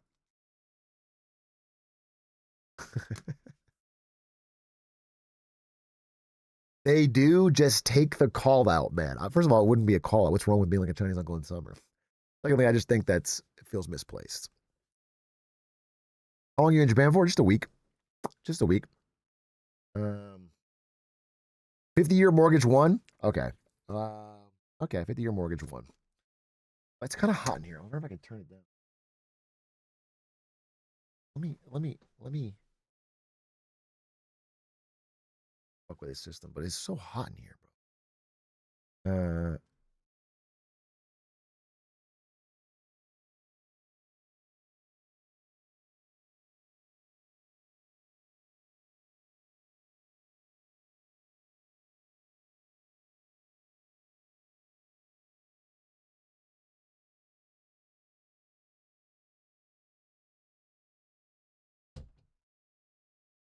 Dude, I can't read anything. I can't read anything. I don't know. I'm gonna have to fucking deal with it. I'm gonna have to deal with it. It's not hot. You're just sweating the yuzu out. I actually feel fine. I was worried. These guys are all drinkers with a capital D. Doug and Connor and Pete, they're all drinkers, bro. They can drink. And I thought, I'm not gonna be able to keep up, bro. That's what I legitimately thought. But then my ASU training kicked in. My ASU training kicked in, dude. I slammed drinks. And I feel pretty good today. Honestly, I'm actually pretty proud of how I'm turning out. All things considered, I thought I'd be fucking worse off. A little 3-hour nap and I'm fucking kicking. Forgive me, I have to go all out this one time. That's what it felt like. I went all out. My liver activated like a sleeper agent. Yeah, because I have not drank in a minute. Like, seriously. That was fun. It was a fun night, man. You know, Zoomers, I mean, I guess every time I say that Zoomers don't drink, the chat, like, clamors over themselves and say, no, I'm a full-blown alcoholic. I'm 24, and I'm a full-blown alcoholic. Don't you ever say that Zoomers don't drink? I drink alone in my room all the time. Okay? Never, ever.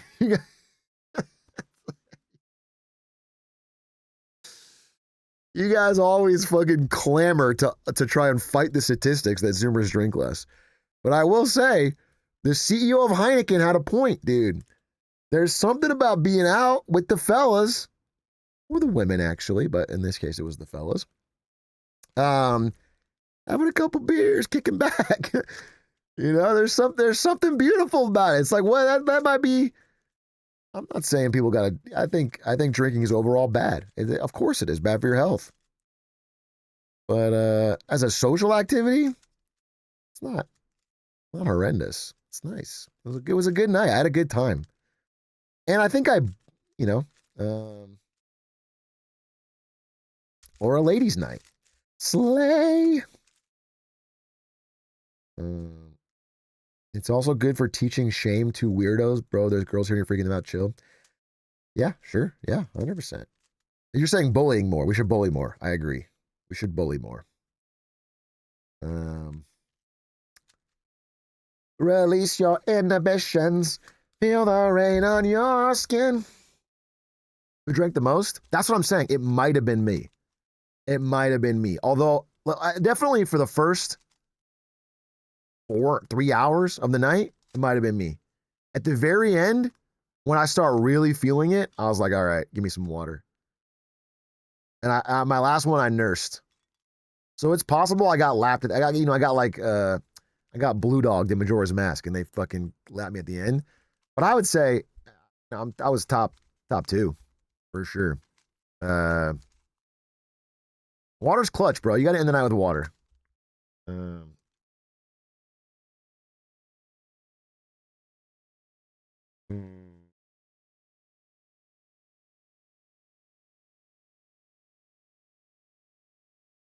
Waking up drunk sucks. Yeah, it does, especially when it's 2 hours later. But I felt great. I think the jet lag combined with the with the whole thing to it tricked my system, bro. I felt so good when I woke up, and then I felt so bad after the trip, after I traveled. Banana milk on the wake up. Stop naming food. I'm so hungry. I'm so hungry. Okay. Let's do a little talk here. Guys. How do I put this?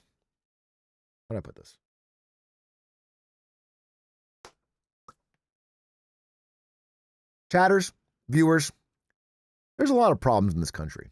We know that. We talk about it all the time. There's a lot of problems. But there's one problem that is bigger than them all.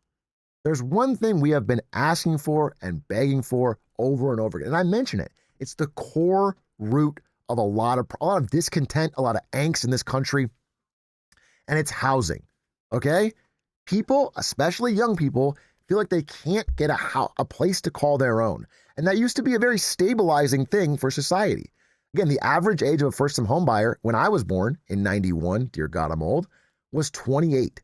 28 at the time. You would be in your early adult life, be able to get a house, start a family. Now it's 40. So it's gotten way worse. And finally, our great president, Donald J. Trump, has a plan to fix it. And it's called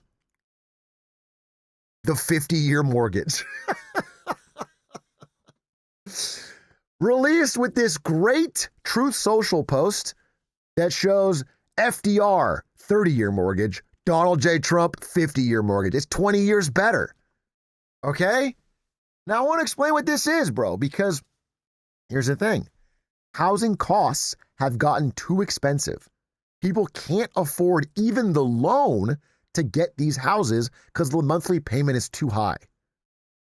And so the market is starting to get wobbly. We had a great interview with Melody Wright about it. That'll probably be coming out soon, where we're going to try to explain that people can't keep up with these payments and prices will have to come down. But prices coming down is yuck. Our system can't handle prices coming down. We don't want prices to coming down. So what is the solution that we've always gone back to time after time after time again in this country? It's called subsidized demand. Subsidized demand, bro. All we have to do is find a way to increase people's ability to borrow and spend so that we can keep prices up. Okay? If you can't afford a 30-year mortgage payment, well, then we'll spread it out over 50 years so that your monthly payment is smaller. You're in debt for longer and you're paying way more interest. Let me be clear on this, okay? So the average U.S. housing cost, $400K right now. It's the average U.S. house. Now, obviously, it's way higher in some places, but $400K is the average cost of a house in the United States. So on that average house, if it went from a 30-year mortgage at current mortgage rates to a 50-year mortgage, you would save about $300 a month in payments. Hell yeah, brother. You can take out that big loan. You can take out that big loan because you can have $300 extra a month. How about that? And the only downside is that by the time you're done paying it all off, you will have paid an additional 400 grand in interest. 86% more interest over those next 20 years. But it's a small price to pay for a smaller monthly payment. How about that? Again, you can see this here. Total interest paid on a $400K house. For a 30-year mortgage, you're still paying $463K in interest. That's what it is now. Like you end up paying in total $863K. You pay more in interest than the cost of the house. But because it's stretched over 30 years, that's what you get for a 30-year loan, bro. But when you're doing 50-year, you're not paying $863K just in interest on a $400K house. You are essentially in debt slavery for your entire life. 50 years is, you could be going into your 90s at current rate. It's absurd. And so it's so comically a bad idea. It works in that it lowers monthly payments and kicks the can down the road. It is the ultimate solve nothing, change nothing, fix nothing, kick the can strategy. But it is so transparently not how people want to live or what they want their life to be like. And by the way, it's not just this one proposed tweet from Trump. Bill Pulte, who we've talked about, who's the head of the Federal Housing Association, came out, the FHA, and said, thanks to President Trump, we are indeed working on the 50-year mortgage, a complete game changer. But a game changer for who? It is a game changer to keep housing prices propped up as boomers die and sell. That's what it is. As boomers near the end of their life and they have multiple properties they are trying to unload and can't sell right now, they need people to be able to take out these loans to buy them. And they're going to, and because they can't afford a 30-year mortgage, they're going to extend it to 50 years. I hate this. I can't tell you how much I hate this. As a strategy, as a plan, it is morally and financially bankrupt. And it is a future of just endless debt slavery. Endless being locked in. Now, at the same time, it's not just the 50-year mortgage. Trump is also proposing 15-year car loans. Can I pull that up?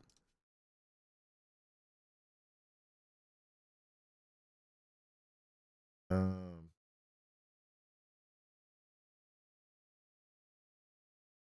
me see. This might not be true, actually. This could be fake. I got it lumped in. The 50-year mortgage is real, but I don't see anything about the 15-year car loans. Ed Krasenstein said it, but I don't see anything from Trump. So maybe I'll hold on that one. I'll hold on that one. I don't want to say that without fact checking. But anyway, either way, the two things that I know he proposed, because I have three things, and I know that the first and third are. So the first one, 50-year mortgages. The third one is $2,000 stimmy checks. So Trump is also proposing a $2,000 stimmy check funded with, I guess, the tariff revenue. This would be more than they've made on all tariffs. So they've already spent the tariff revenue on other things. And also, the tariffs might be knocked down by the Supreme Court. The only way this money is coming from is debt. Like the government's going to borrow it because we don't actually have it from tariff revenue. So a $2,000 stimmy check and a 50-year mortgage is a clear sign that they are trying to head off a downturn by massively subsidizing demand, by just throwing more money at the problem, which again causes rising prices. Housing prices will go up if 50-year mortgages, and you'll just be in debt longer. It's horrible. I think I want to kind of sum this up in a key phrase that is the core of my content for years now, which is whether it's Trump, whether it's Republicans, whether it's Democrats, whether it's a different country and if you're living in a different country and it's your own government, somebody somewhere is going to have to take the pain. We are getting to comical levels of can kicking that is not, each individual one has less and less effect and more problems, more side effects. Somebody has to accept that there's going to be consequences of prices going down and boomers having a worse outcome. Boomers are going to have to accept in some country, in some world, that the prices of the things they own have to go down. Their houses and their stocks, they have to reset to an economy that is tracked to actual wages. And we're getting, I mean, this is truly absurd. Expecting people to pay double the cost of a house on interest for 50 years to be able to afford a regular house, by the way, and only getting it at age 40. First-time home buyers, age 40, taking a 50-year mortgage. We're through the looking glass. We are in a disgusting alternative hyper world of it comes back to again the same as Japan. What I said, it all comes back to the government's complete inability to allow voters to take pain, specifically boomer voters. They won't let them take pain. They will do whatever they can in their power to subsidize demand, to prop up, to kick the can. Things don't work when you do that. The truth is that these prices need to come down, and they would come down in a normal economy because they would be tracked to wages of people that can afford them. Anyway, it's bad. So I like what Amy Nixon here said. Young people will be in debt for their entire lives. Their kids will inherit mortgages on home. Imagine passing down a mortgage to your kid. It's crazy. 50 years, that'll happen for a lot of people. They're getting a bill.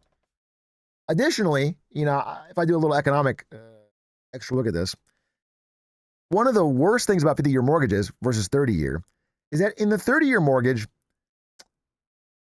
for the first few years, you are paying basically only interest, but you relatively quickly start putting some of the money you're paying towards equity, owning piece of the home. So after like 10, 15 years, you own a good chunk of your home. You have equity built up. In the 50-year mortgage, you are paying basically only interest for decades.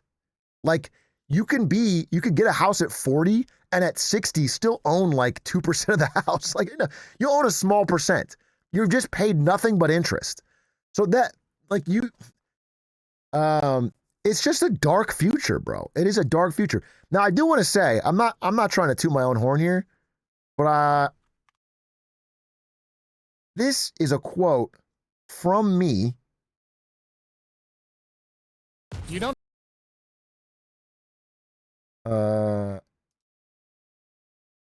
This is a little bit of a Atrioc.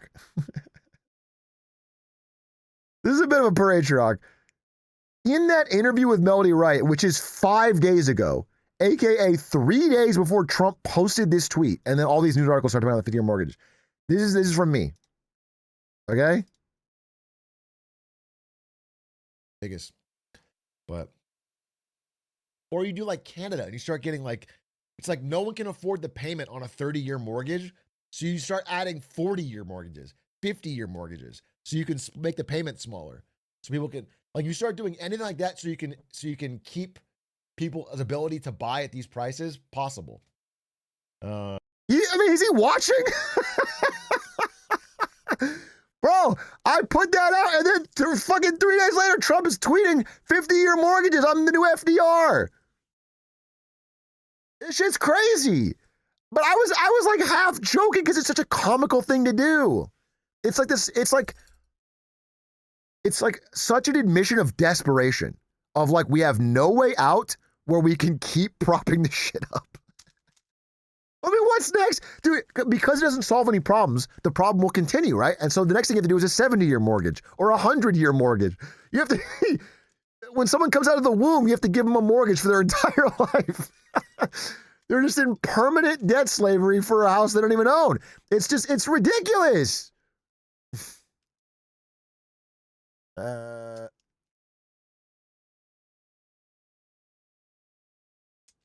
I shouldn't say anything. You're going to be watching, dude. I'll be fucking, I'll be having it next. You see this? What's this?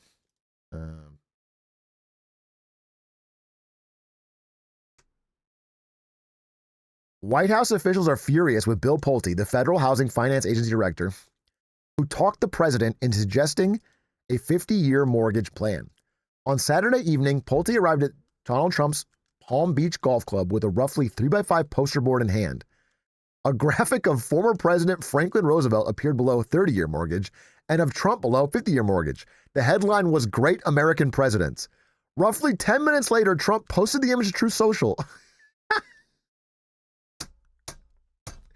A fucking clown country. This is a fucking clown country. Dear fucking God.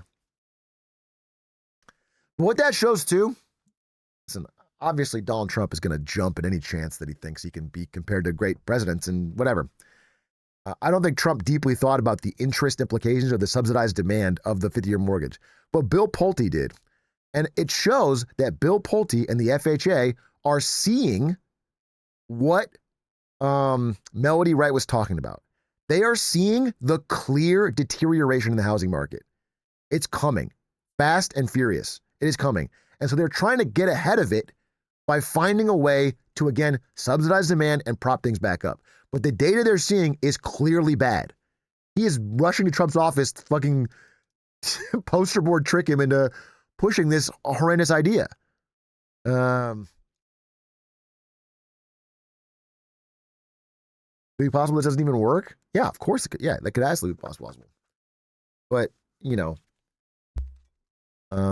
if you force banks to offer a 50-year mortgage using the power of the government, or you do it through the government, it can prop things up for a while.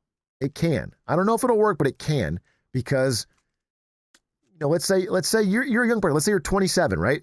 There's a house in your neighborhood, costs $600K. You can't afford it. You can't fucking afford it. All right. The monthly payment will be too high. Okay. But if you can now get a 50-year mortgage, if they clear you for that, you know, if the government forces it through and they don't do a credit check or whatever, they can give you for that. Maybe the new monthly payment, which is a little bit lower, you can afford. You can barely squeak it by. So instead of the housing price having to fall from $600K to something affordable, you can buy a $600K house. It's out of your price range, but because of this loan, because it's over 50 years, you can buy it. And that keeps the housing prices up. It's fucked. It's horrible. It's bad. And we don't want it, but it could work to keep the housing prices up. But it's just a can kick. It's a can kick. Debt really is a magical free money with no consequences. Yeah, I think that really summarizes my content, actually. I think the core message I'm trying to give across is that debt is perfect and good, and nobody ever has to pay down the road. It's that government and people can just borrow and borrow and borrow, and there's no consequences, and it's great.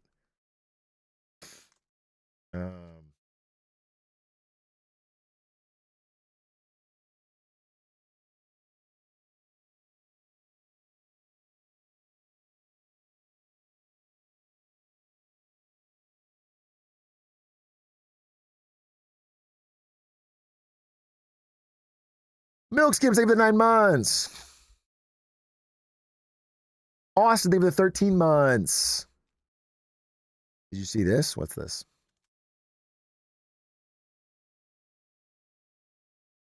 What is this? Another one thing with gold. Why not You silver? you can't imitate gold, real gold. There's no paint that imitates So gold. these aren't like from Home Depot or something? No, this is not Home Depot stuff. No, This is- not stuff you buy. This is not Home Depot. Another one. I mean, as a fellow gold bug, I think Laura Ingraham needs to shut the hell up and respect our president. Okay, he's right. He's damn right. You can't imitate it, dude. It's got a certain je ne sais quoi. It looks terrible.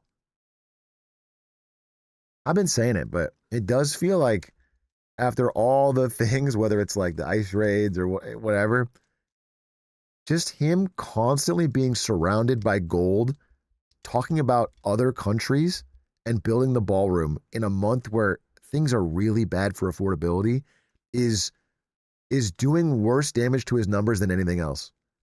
I truly think this is the worst he's ever read the room. Just the constant gold in the ballroom this month is, I think it's just people are like, it's not that like, because people that don't like Trump have always not liked Trump. And You know, there's many reasons for that. But the people that supported him were going to stick with him through things like ICE or whatever, unpopular things.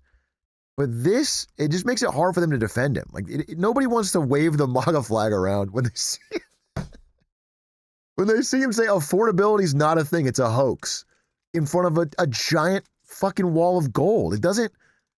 It's like it's like French Revolution comical shit. It's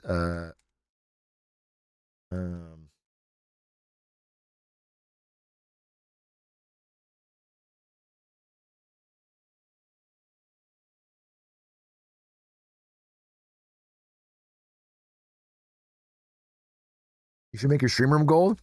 Oh, I will. When I cash in my gold, I'm going full Don ET, bro. It's gonna look like a narco fucking compound. I'm gonna have fucking gold trim everywhere, dude.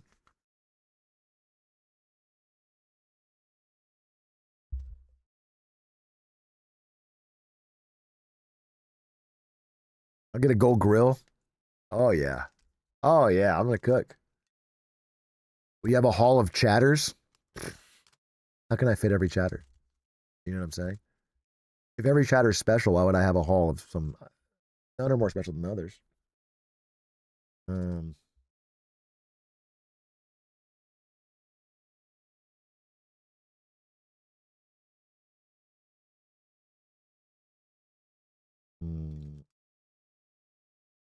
Just put a TV in the hall. Yeah, there we go.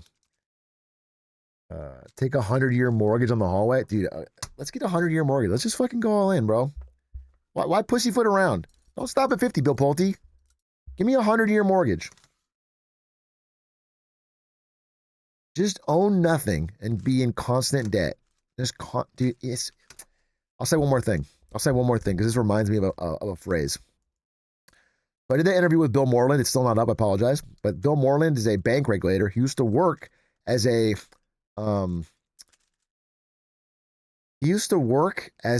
risk officer at a major bank, which would mean he would look at the bank's books to make sure they were not taking undue risk with their loans. And he said this is how banks think about debt. I'm going to draw it actually. He said banks think about debt like this is you. You are a cup. Okay? You're a cup. And what they want to do is fill you up just to the brim with debt. It's like it's a monthly payment. So like let's say this is your income, okay? Let's say you make, I don't know, $3K a month. Make $3K a month. It's kind of low. So you make $5K a month, okay? 5K a month. For what I'm going to add. I have a lot of things. Okay. 5K a month. What they want to do is they want to have your, $700 car payment. Okay.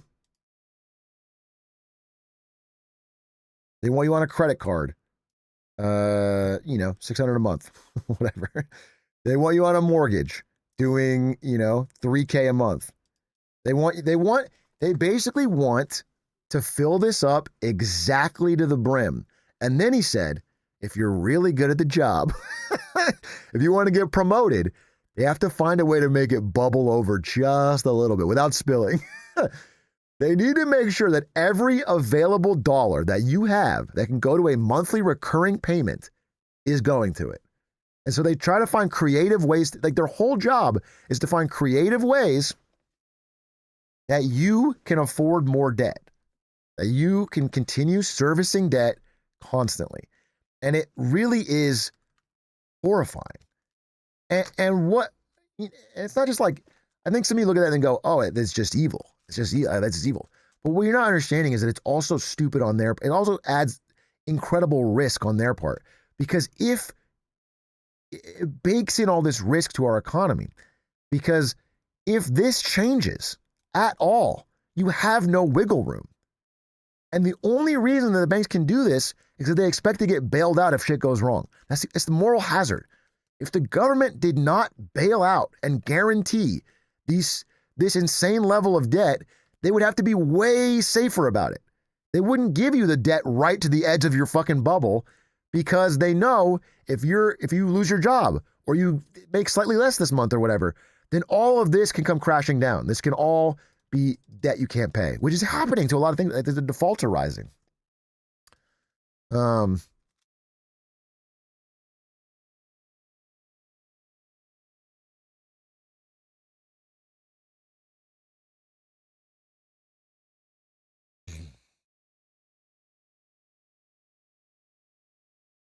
think people should pay off their mortgage if they can?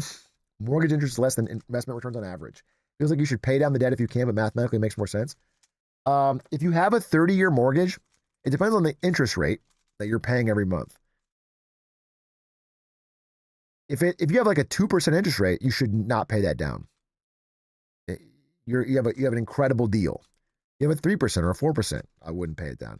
Once you get above like 6, you could make the strong case that paying it down is a smart thing to do, because that's a greater return than a U.S. Treasury. So when you're paying that debt down, you're basically guaranteeing 6% return. That's 6% interest you're not paying. 6.7, baby. What is paying it down? I'll explain it. Yeah, if you these might seem like simple questions, please ask them. I think most young people don't know enough about mortgages. But I'll say it like this. So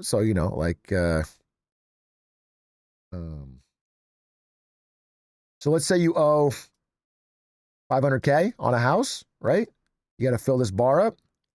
And there's some interest on top. Every month you'll make your payment. This is the payment right here. You make a payment. So some part of the payment goes to interest for borrowing the money, and some part goes to actually owning a piece of the house. So early on, most of your payments go to interest. But let's say 15% of your payment, you're paying $3K a month or whatever. You pay $3K a month. 15% of that goes to actually owning the house. And this starts adding up. You start getting more actual ownership of the house. And this goes to interest. 75 or 85. And as your payments go on, you get more and more of it towards the principal and less to the interest. This goes to 20, whatever. And you get more and more pieces of the house, okay? What you can do is ahead of time, you can pay more than your monthly payment and just pay purely to this. If you'd like to, if you had extra 5K or whatever, you could just dump it into this and start getting this, because your interest is only on this remaining part. The interest is on what's left. So the more you pay this down, the less interest you're paying in total. That's the idea. And because it's based on your interest rate you did when you signed up, so if I got this loan at a 6% interest rate, then everything I pay off early, it's like I'm earning 6% on that money. If I can make it simpler, okay? So it's fine. But what most people say, because most people have interest rates that are like 2%. So rather than take this 5K and put it here and save a little money here, you take the 5K and put it into the stock market, or you put it into treasuries, or you put it into something else that earns more than 2%. That's totally fine. Again, paying down your house early really depends on whether you value the financial freedom and peace of mind of reducing debt. But the purely mathematical smart thing to do is usually to not pay down more than the minimum and put it into something that has a return. That's the general accepted thing. I'm of the opinion that, there's a lot of benefit in building this equity, reducing your interest payments, making progress. It's guaranteed. You feel more like you have ownership.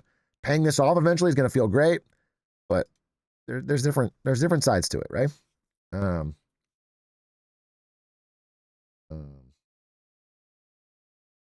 Does interest only accrue from the start of the loan? If you pay it off instantly, there's no interest accrued? Yeah. I mean, if you bought a house in cash, there's no interest. If you take out a loan and then pay it off instantly, there's essentially no interest. Yeah. The interest is the cost you pay for borrowing the money. It's because you don't have the money, they're giving it to you, so they're charging you a fee, basically. That's the interest. So if you go the full 30-year loan, you're paying the maximum amount of interest.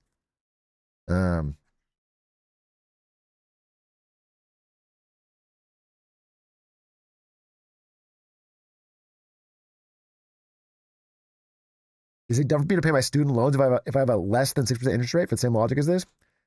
It's the same logic. It's your call. Like, if you think you can earn more than your interest rate, then the mathematical thing to do is to pay the minimum and put the money to work. But what I'll say is, once you get above like 5-6%, and you're saying, I know I can earn more than that, you're kind of lying to yourself. You're kind of taking a risk. Maybe you can, but it's not guaranteed. 5-6% is like above a government treasury, so you have no perfectly safe way to earn that much. You have to take some kind of risk. So it's kind of nice just to pay down the debt, get the guaranteed return, and have less money owed to people. You haven't seen my parlays, though? I haven't seen your parlays. Maybe your parlays are fucking untouchable. You ever seen Dave Ramsey? I think you're a younger version of him. I think Dave Ramsey is good at getting young people to be wary of debt. But I don't know. I don't like that whole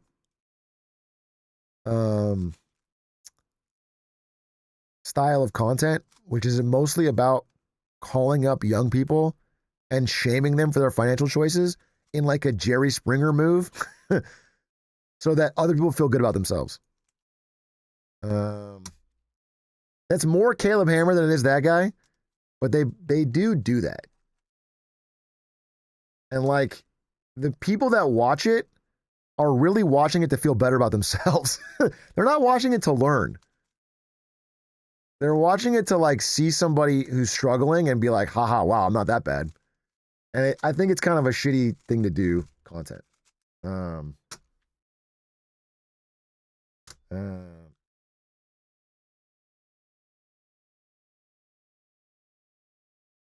He said he wouldn't take a 0% interest $1 billion loan because all debt is bad. Yeah, that's just stupid. But I get his greater point. Yeah, I think, society, like I'm saying like this, like if you go back to the drawing, I don't have the cup drawing anymore, but if you go back to the drawing of the cup, in a society where there's like massive banks and student loans and credit cards and BNPL and all these things trying to fill up your cup to the top and get you to take as much debt as possible, a Dave Ramsey is a nice antidote, even if I don't like the way he says it, people to realize that like this is bad. Like, you shouldn't be trying to maximize your amount of debt you can afford a month. You want to have a big buffer room. Some debt's okay. Like, like if it's investing in yourself, if you're taking on some debt to take a class or learn or get a degree, like these things can work, but you want to try to minimize. So you got a buffer room.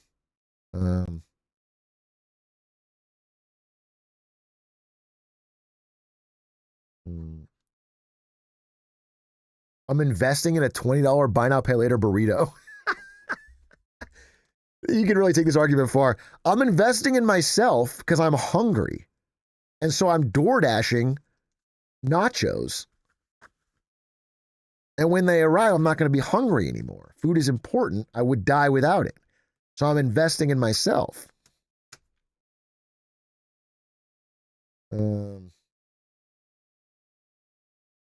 My brother spends $5,000 a month on food and clothing. That's crazy. Really high. On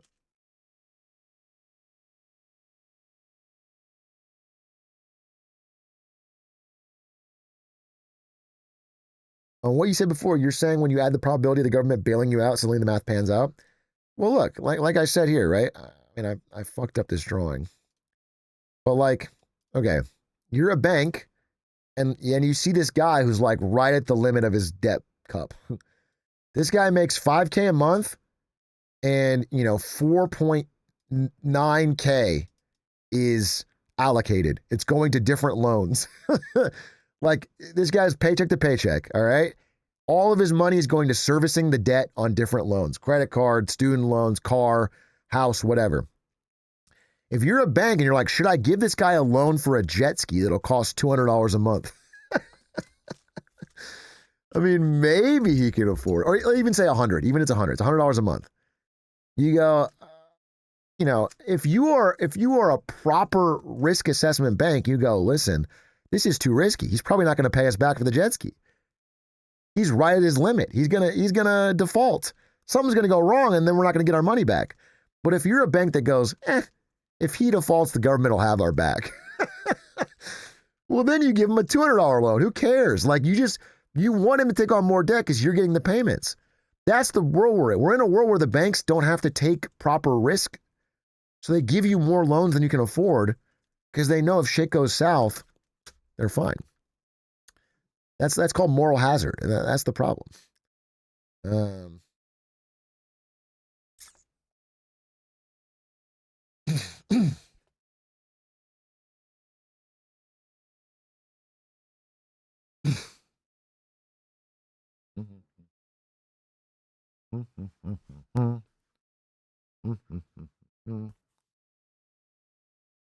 you explain what refinancing a house is and how it works? Yeah, sure. So we draw a house. Pretty simple. This is your house. You're a Zoomer who just bought a house. Good for you. You bought a house. The interest rates, when you buy the house, let's say there's 6%. So you're taking out a $500K loan, 6% interest. I can't do the math on my head, but I don't know what your fucking monthly payment is or whatever, but let's just pick a random number. It doesn't matter. Okay? 300K. I'm sorry, $3,000. $3,000 a month. This is not your, whatever. You got a payment. This is your payment. So you got a monthly payment. It's going towards 6% interest and the principal. This is your house. Now, when you get this, you're like, man, that's a high payment. This interest rate's kind of high, but that's what it is. That's what the market is. It's 6% right now. So you're like, okay, I'll do this for now, but my realtor's telling me in the future I can refinance. Now, what does refinance mean? It means in the future, if this number goes down, if interest rates go down to like 4%, you can take out a new $500K loan at 4% and pay off this one completely. And so now you're paying this new loan at a lower interest rate. So maybe your payments are like, $2,600. That's refinancing. Refinancing is once interest rates are lower, you just take out a big loan and kind of just redo your first loan. Or whatever's left at the time. Maybe it's $480K at the time, whatever's left. It's fine. I mean, there's nothing inherently wrong with refinancing. It's fine. It's just, the real problem with it is that realtors will lie to you. So when you're going to get a house and you're like, man, this monthly payment is high, they go, don't worry, marry the house, date the rate. This rate's going to go down. You can refinance. Your payments will go down. They promise you that. They lie to you. And they don't know. I want you to know they have no fucking idea. The rates might go up. If you hear marry the house, date the rate, or you can easily refinance, just know they are lying through their teeth because they get a cut of this sale and they just want you to get the deal done. So just know. I mean, the rates could go down and you could refinance it. People need to do that. That's what they're trying to do. In fact, what they're trying to do right now is add a 50-year mortgage so you can refinance your 30-year into a 50-year and get your payments down.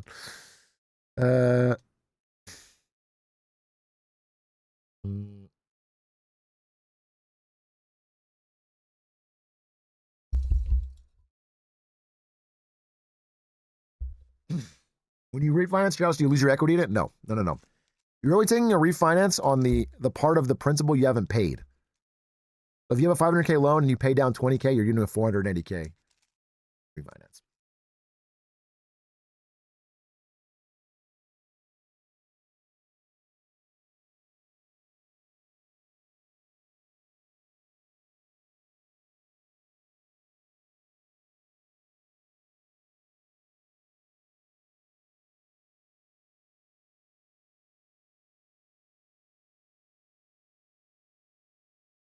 And then the last thing I'll say, because I want you to understand. What I'm talking about here is a fixed rate. That's where you have a 30-year mortgage and you're paying the same interest every year, 30 years. Okay? 30-year fix. It's an American classic. Many countries don't have this, and some places in America are now doing adjustable rate mortgages again, which again was one of the big problems in 2008. Adjustable rate mortgage is like this. It's like, hey, you need a $500K loan. This payment is too high. But we're going to give you a $500K loan, and the first 3 years will be 2% interest, or 1% interest, or 0% interest. Okay? You'll have very low payments for the first 3 years. You'll pay, $1,200. You'll pay nothing. You'll pay really low. And then after 3 years, it'll adjust up to the market rate, whatever that is. But don't worry, by then it's going to be low. Don't worry.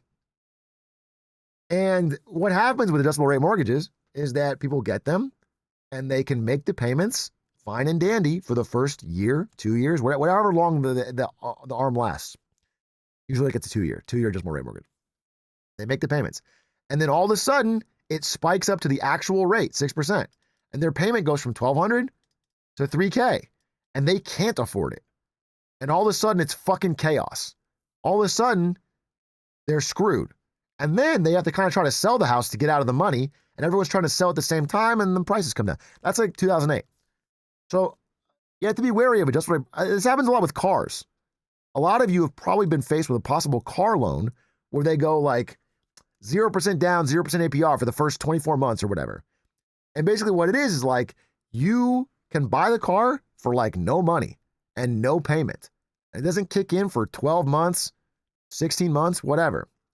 And then when it kicks in, suddenly you have this big payment you weren't thinking about. But they've already got you. You're already contracted. They don't care.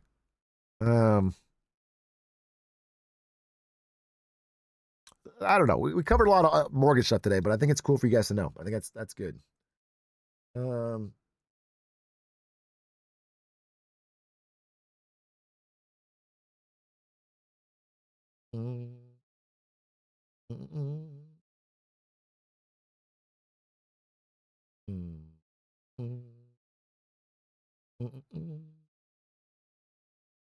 Go back to playing games, anime boy. Can you imagine I was streaming this whole thing on CDawg's channel? They'd be like, what the fuck is going on? I've been talking about mortgages for fucking an hour and a half.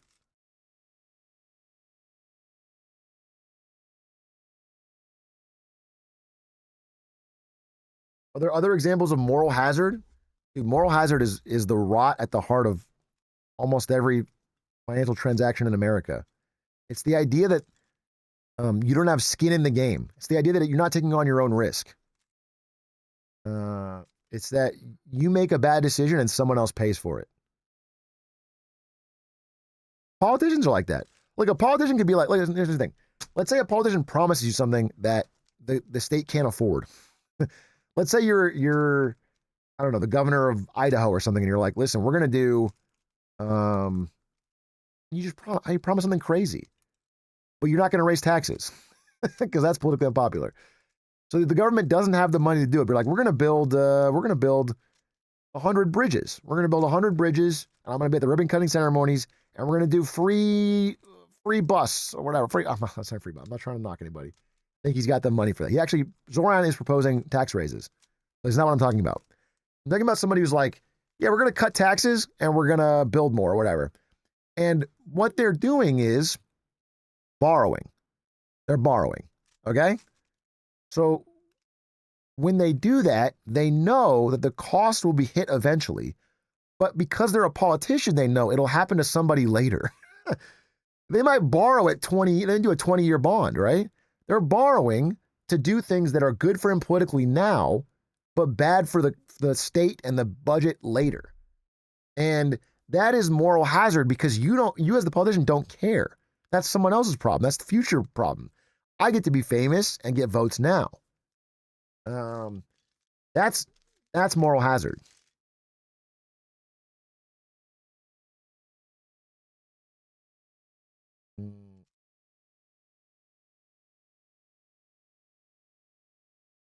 CEOs do this. CEOs do this too. So if you're a CEO of a company, right, and you're like, listen, this company's great. We want to build it for the long term. We do a good product at a good price. But I, the CEO, get paid a lot if the stock goes up in the short term. If I can get the stock up this quarter, I get a big bonus. So what I do is instead of taking the money and investing it into R&D or taking some of our profit, and putting it into R&D or saving it for a rainy day or giving it back to the shareholders, I buy our own stock. I do stock buybacks. Okay?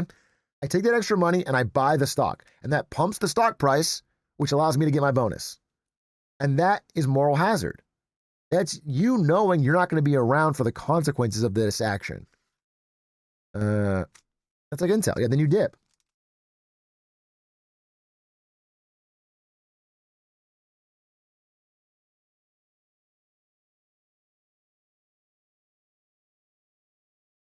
How do we incentivize long-term consequences? I mean, it's incentives, right? The CEO is responding to incentives. So what we really want is like to not make a pay package for a CEO in that example that rewards them for short-term pumps. You want to reward them for long-term outperformance. That would be the thing. And then if you reward that, that's what you'll get. Or, for politics, it's hard because it's hard to get voters to understand the long-term consequences of things. It's really hard. It's hard. I've thought about this a lot. It's tough. It's hard to get people to understand, like,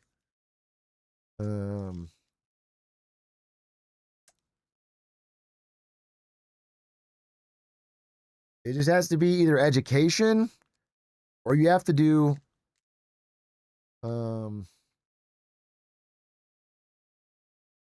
I am a guy who would not necessarily be opposed to having all politics be more local. Like having strong local democracy, but then it's purely representative, where the people that, it wouldn't be that crazy.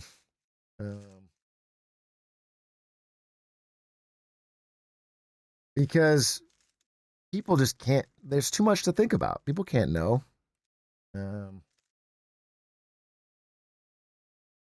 But yeah, you could also just have punishment. Like, you know what I'm saying?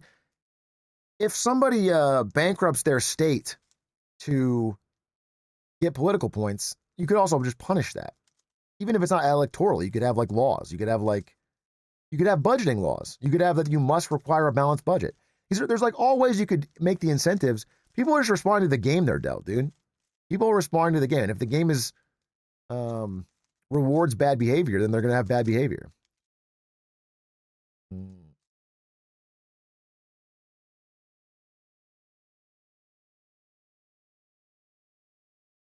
Oh, thank you for the gifties. I can't really see. It's hard to see the activity feed on this setup. There, I can get it. Blitzkrieg, thank you for the 5 gifties. Yegrin, thank you for the Prime. Ojama Kanan, thank you for the 6 months. Super Stu guys, 17. All right, Ham Wham, thank you for the 23. All right, let me do the last thing I want to talk about.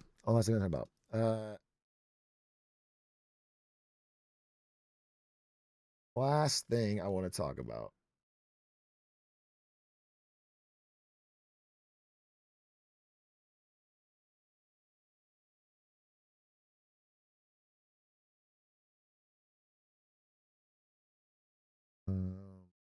Fortnite. I want to talk about Fortnite for a while.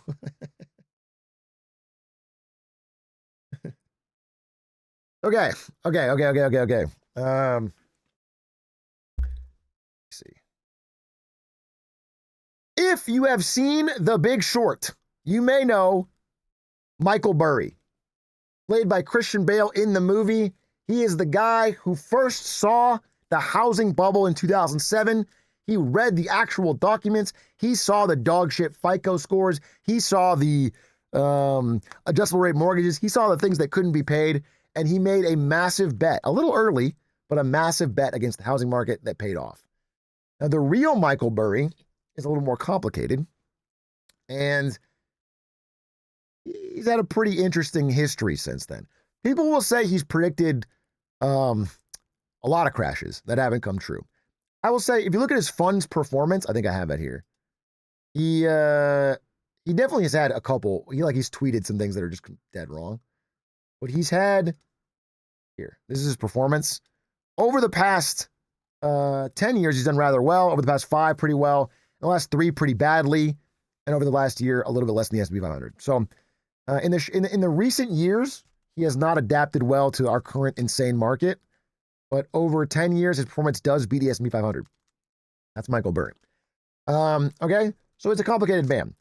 And he has been off of social media for a while now. Oh, I dropped the rip. He's been off of social media. Recently, he got back onto X.com, aka Twitter. His username was Cassandra Unchained, I'm sorry.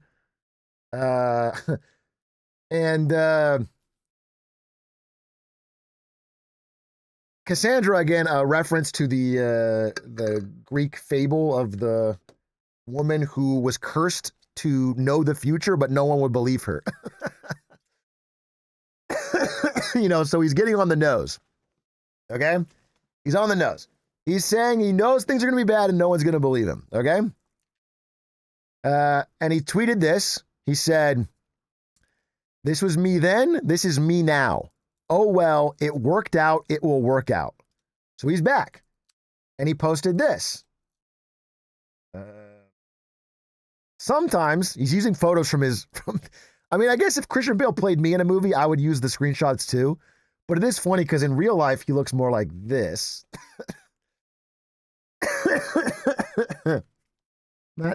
Not crazy far off, but So he's using screenshots in the movie. And he posts this one. "Sometimes we see bubbles. Sometimes there's nothing to do about it. Sometimes the only winning move is not to play," which is interesting. He's kind of saying, the market's crazy right now. It's frothy. It's a bubble. But the smart thing to do is not touch it because you don't know what's going to happen, which is something that I would agree with. But then right after, it was revealed that he is playing. He has made a massive $100 million bet, $1 billion option against Palantir and NVIDIA. He's putting a put option on Palantir and NVIDIA, saying those two stocks, which are insanely frothy AI bubbly stocks, will go down. So he's playing. He's made a massive bet. Now, Palantir especially is a company that what's the PE ratio of Palantir? It's like disgusting. It's 448. Wow, no, it's even higher, dude. It's disgusting. Okay? Again, that's the ratio of how much the company is worth to how much it actually makes. For a normal mature company, that's like 10 to 20. For a high growth tech company, it's like 30 to 40. For Palantir, it's 569. They just don't make any money for their valuation. So they have to have the most absurd growth to make this justified. They have to be the most insanely high growth company imaginable. Not necessarily impossible, but pretty fucking crazy. So he's betting against it. And I barely covered this because that's his bet. There could be some truth to it. He's had good performance overall. Maybe it'll work out. But it's not a big a deal. But then Michael Burry came out with a new tweet that I think is actually really interesting. And it was this one from yesterday. Okay? And it's about depreciation. And I want to go through it kind of line by line and make sure you understand it because I agree with this. This is something that I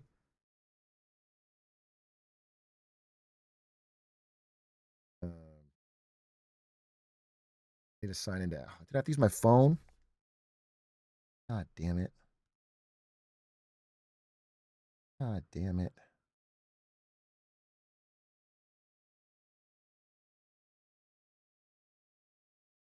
My number was 47. That's pretty cool.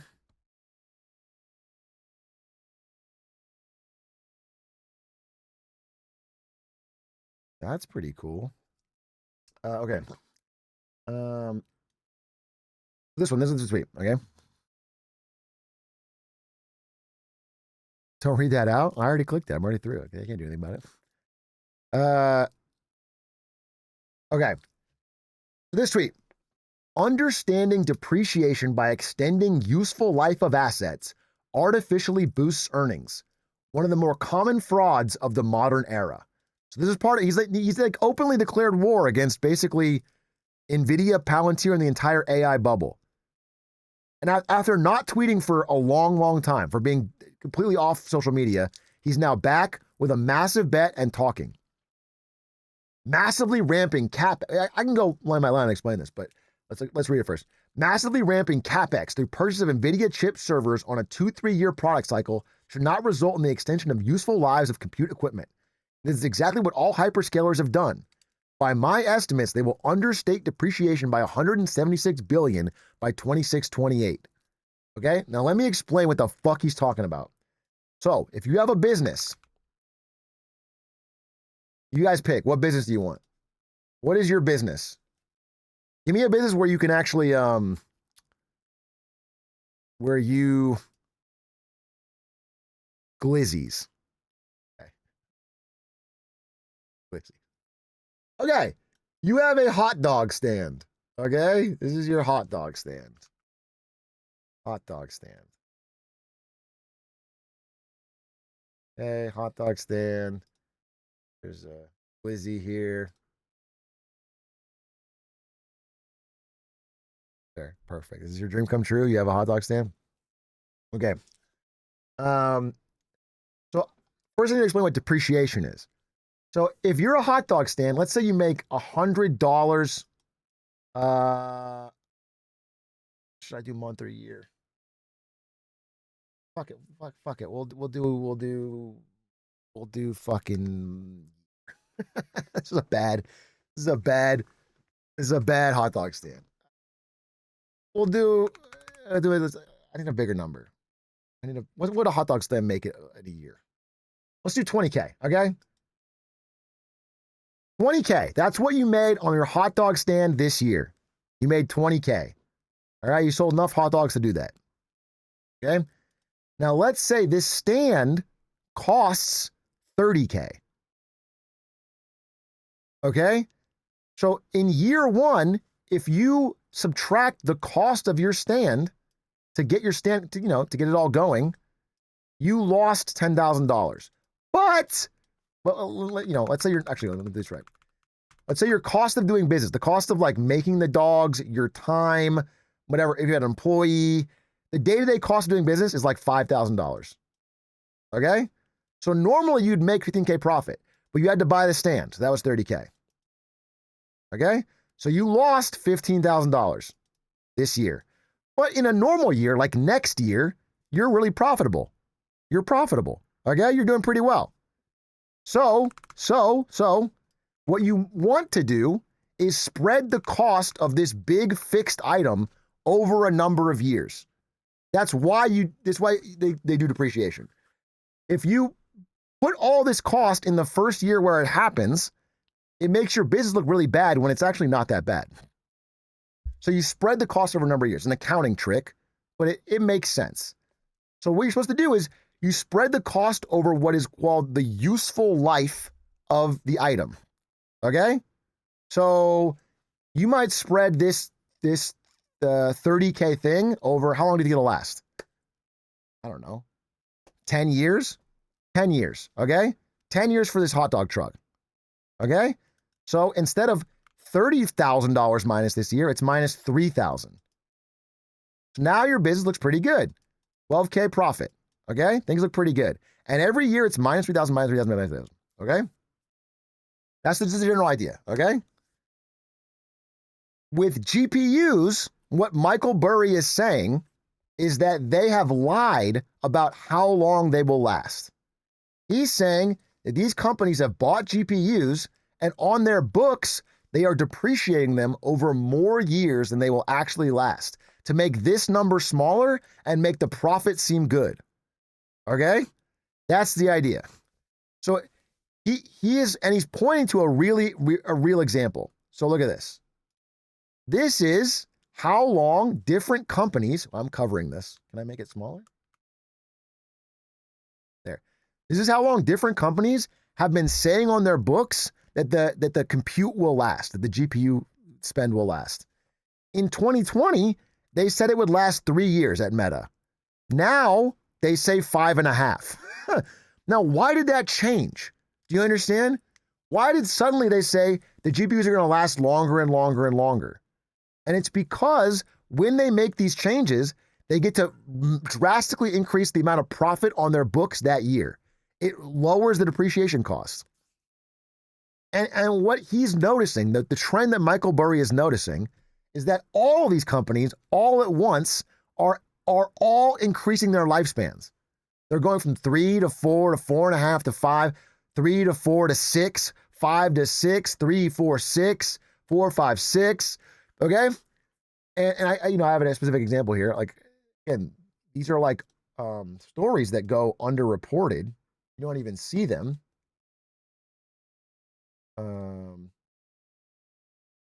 Here's one from Meta. This is in February of this year. Meta accounting move on AI servers to boost profit this year. Totally underreported story. Totally undiscussed. And yet, like every 6 months, every 8 months, you see big tech companies changing their accounting to make the things last longer. Now, what I'll say is it's possible they do. It's quite possible that you can get more of a useful shelf life out of a GPU than we thought. Maybe an old GPU can be useful and make money for 6 years. But if it can't, like Michael Burry is saying, if it only lasts 2 or 3 and then you have to buy a new one, if they get old or if they're not useful, or people don't want to buy them or rent them, then you've drastically overstated your profit in those years. And it's going to be a big correction. And I want to show you some examples that lean into that. First of all, there's a joke from Jensen Huang, which is a bad idea.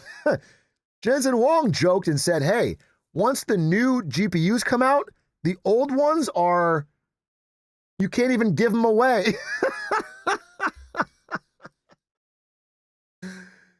So like, they are all these companies are trying to claim that these old GPUs they spent all this money on are still useful and good, and they can sell them and they can sell the compute and it's valuable. And then NVIDIA's like, yeah, who cares about the old ones?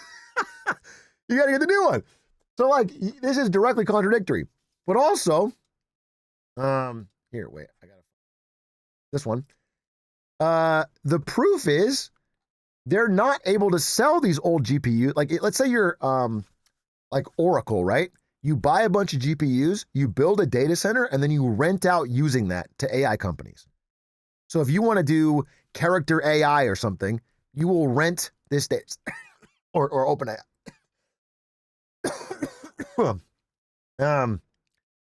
They are finding that they can't charge the same price on these old GPUs. The prices keep going down and down and down and down and down. And this is only for, things that are a few years old. But after 5 or 6, are they really going to be making enough money to justify the initial cost? No.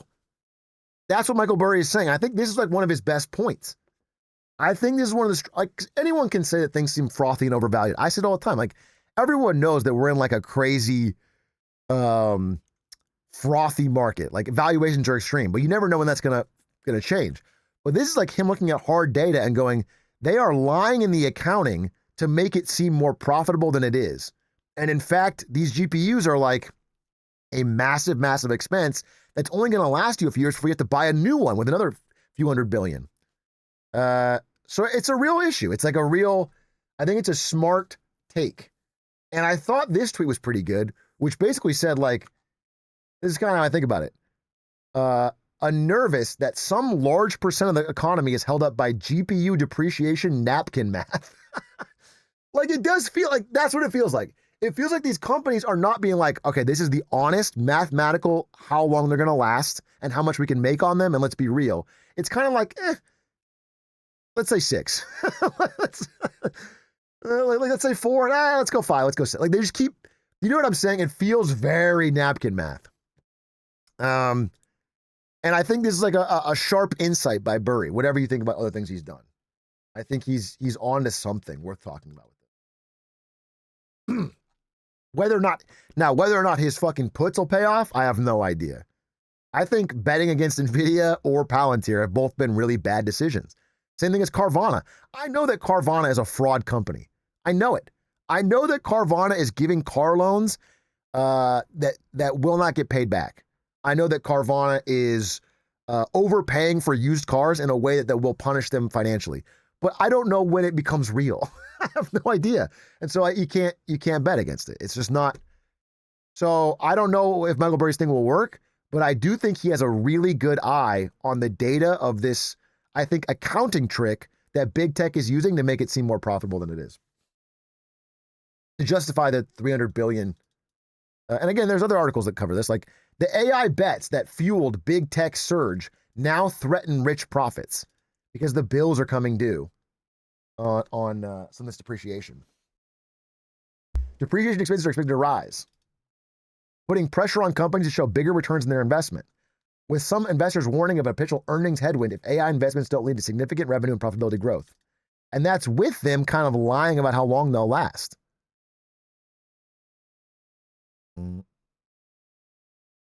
So that's the Michael Burry update. I just wanted to give you that. I wanted to explain that. Why would he short NVIDIA off of this? Wouldn't NVIDIA win from this because the big companies would need to keep buying GPUs? He didn't short, as far as I know, Amazon or Meta.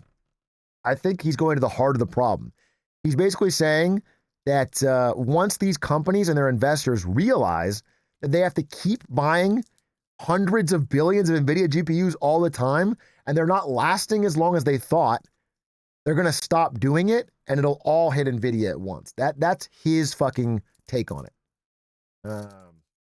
He also ended with a note. Yeah, worth saying. So we're covering this now, but Michael Burry ended by saying, I have more concrete information coming November 25th. Where's his, in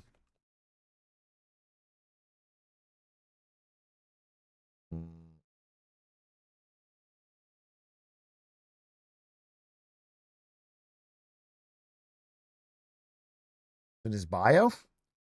Yeah. Cassandra Unchained launches November 25th. I mean, maybe he's just trying to sell a book, bro. You know, like, I think he's a smart guy. And I want to cover this because I think, you know, the more you look into depreciation, the more you can see he's onto something real.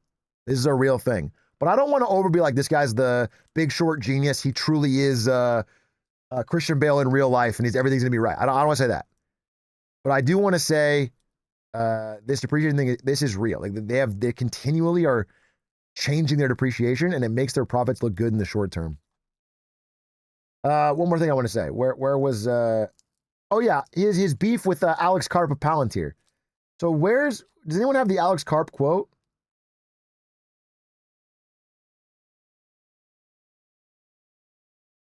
Because after Burry shorted Palantir, Alex Karp the CEO of Palantir lost his fucking mind.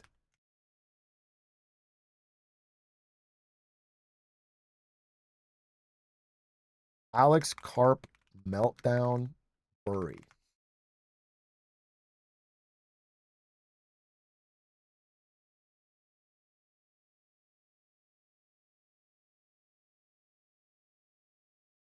Oh, someone's got it? Wait, let me see. Externally is. Here we go. Wait, is this the one where he calls him batshit crazy? I mean, my version externally is we gave venture returns, not just venture returns. We gave venture returns as if you're like, you know, I don't know, you like Peter Thiel, Sequoia, Khosla returns to the average person who is willing to do their own work and stand up against kind of tried but not true ideas like playbooks. So we're like the anti-playbook company. And then, you know, I mean, you know, I'm currently in a battle with, you know, short sellers, primarily because they could go short some carcinogenic company, but they have to short arguably the best company in this country and in the world by any metric. And by the way, judge us by our enemies. Look who hates us. Like, I mean, like, go online. I mean, I guess people here have gone on X. Like, just forget you don't need to know anything else. Just look at, like, who hates Palantir and look who hates me. And then judge us by that standard. What should our market cap be based on that standard? That's not what it's about. So, I hate this shit where people turn, like, what your company is worth into a fucking mission statement political issue, or like what your beliefs are. It's about how much money you make. It's math. It's like vibes-based valuation. Dude, it's about profit. Money in, money out. It's just an insane valuation. People are shorting it because it is a risk to short it. Of course, we're in a crazy market, but they're shorting it because it doesn't make sense. You are worth 500 times what you actually make on a day-to-day basis. But that's not what I'm looking for. He has one where he's talking about Michael Burry specifically. I think I have it right here.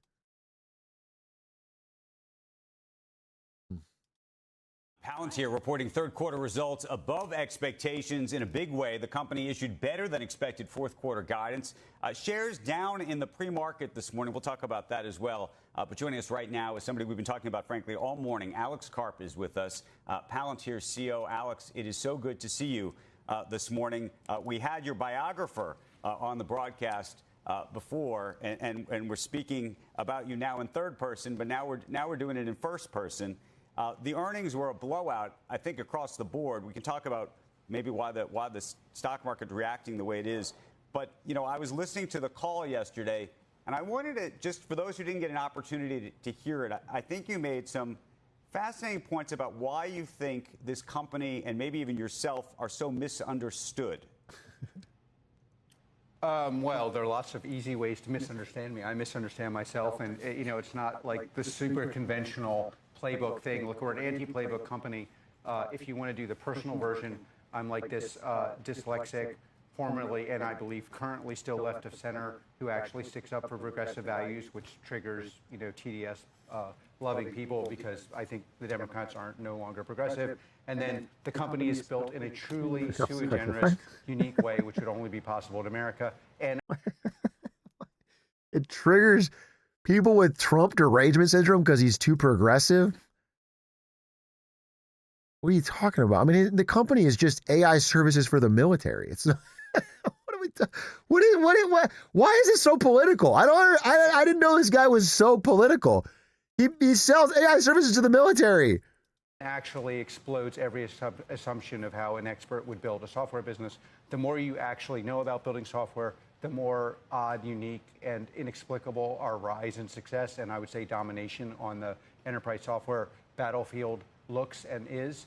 And then I would say one of my main issues is Palantir, because we called a lot of things that are kind of establishment views that often are viewed as kind of being super woke into question in every single assumption of Palantir. The people who piled in to Palantir were people investing their own money, often people who are not in the investor class, non-experts. And even till today, the experts sit on the sideline and say, hey, this can't be true, while the average American... Okay, but this is the same argument you could have made about GameStop and AMC, bro. That's not an argument for like why your company is worth this much.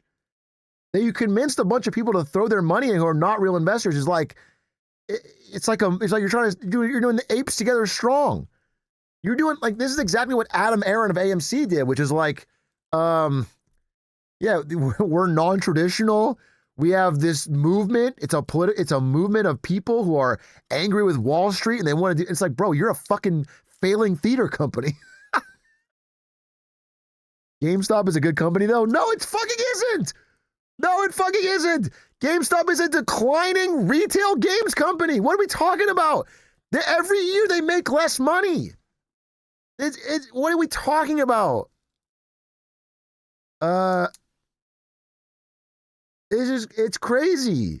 Invested in Palantir, and for the first time, maybe arguably since World War II, average Americans got venture returns investing in Palantir. So you have this massive divide between the average person who evaluated themselves and the expert class that still was working on assumptions that have historically not been true, that obviously, if you look at the earnings, if you actually look at, we grew the company, I mean, I'll go through, if you want to go through the numbers, but extraordinary results, yep. And then the expert class is weak-kneed, and the retail people are all in. So, but in fairness... But that's what I wanted to ask you about, in terms of because there is a misunderstanding. Clearly, I mean, the idea that Michael Burry is shorting your stock because you're anti-woke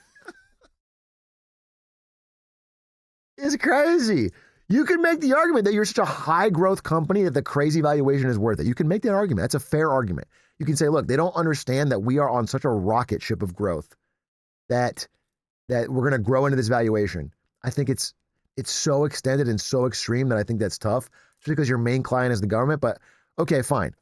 But what to say that it's like, it's just It's just FUD and hater. I hate that whole line of thought. It's so pervasive in our country of like anyone who points out a flaw in your line of thinking or what you're doing is a fucking hater. They're just FUD. It's just all because of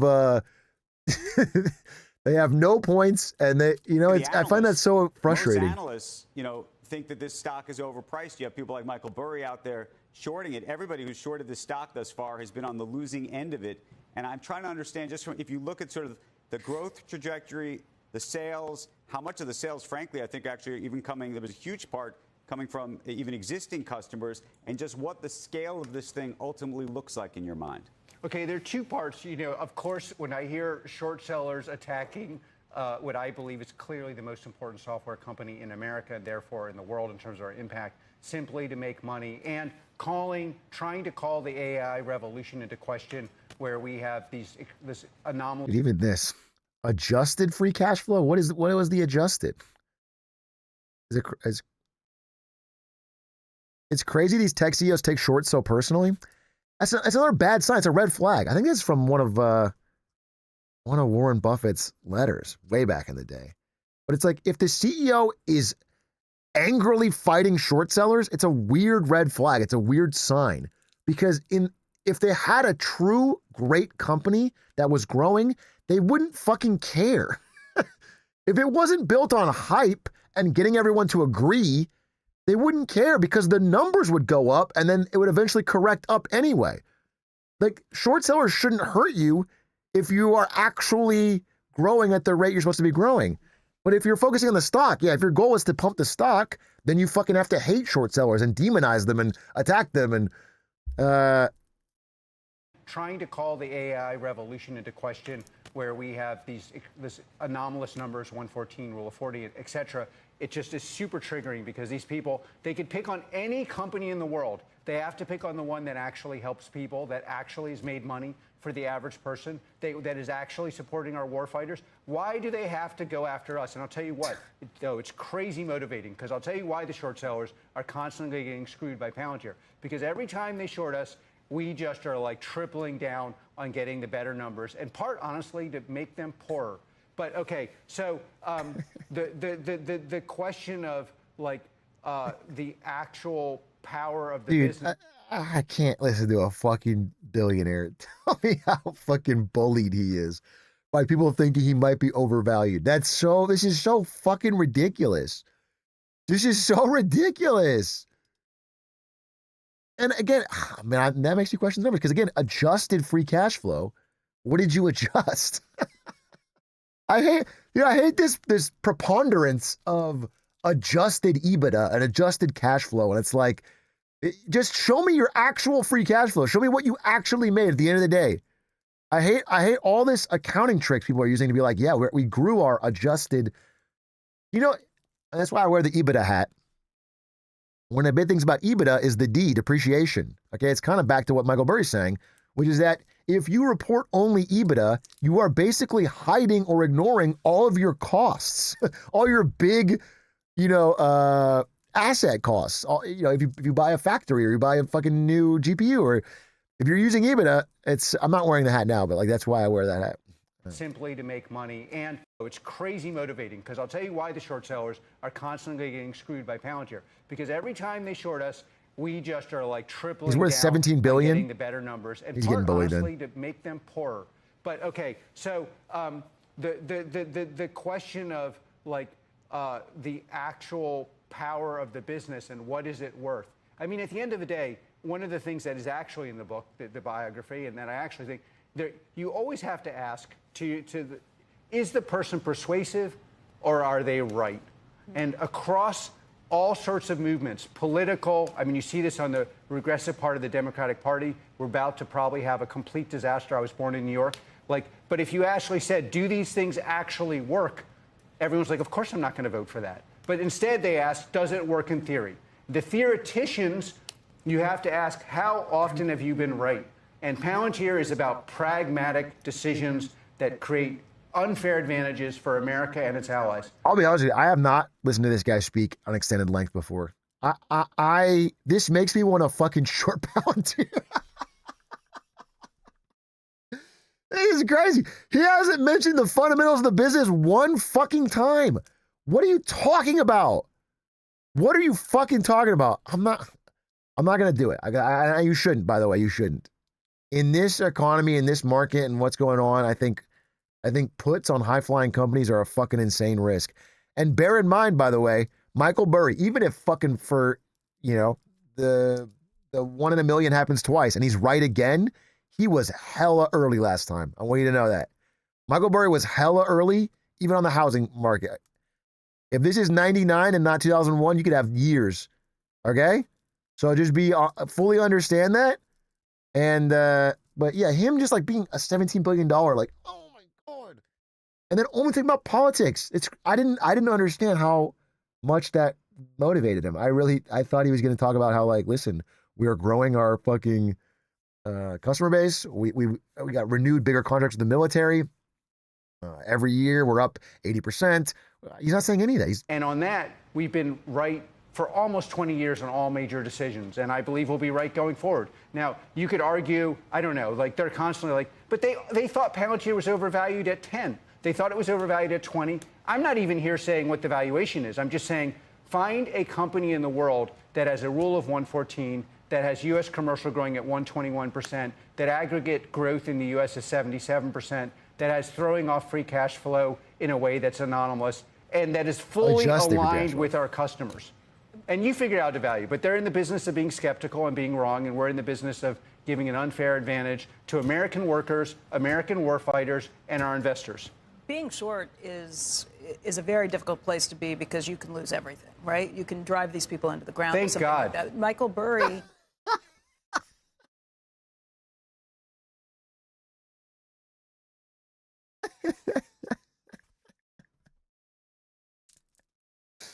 That's so funny. He's so mad.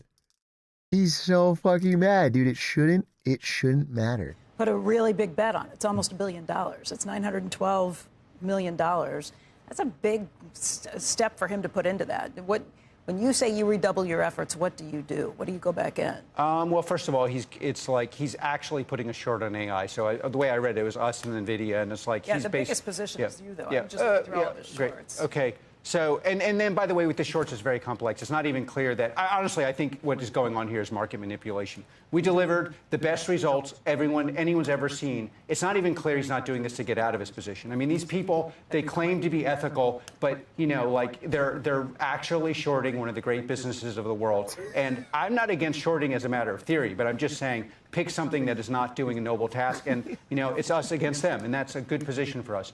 I mean, look, when you're printing a rule of 114, it's so personal. People who aren't technical, I think roughly an incredible score, like an Olympic grade score on rule of 14 is like 50. I mean, that's roughly like if you're between 50 and 7, you're an Olympic athlete, a unique implement athlete. This is like Michael Phelps like score, like Michael Jordan. Like there are no scores like this.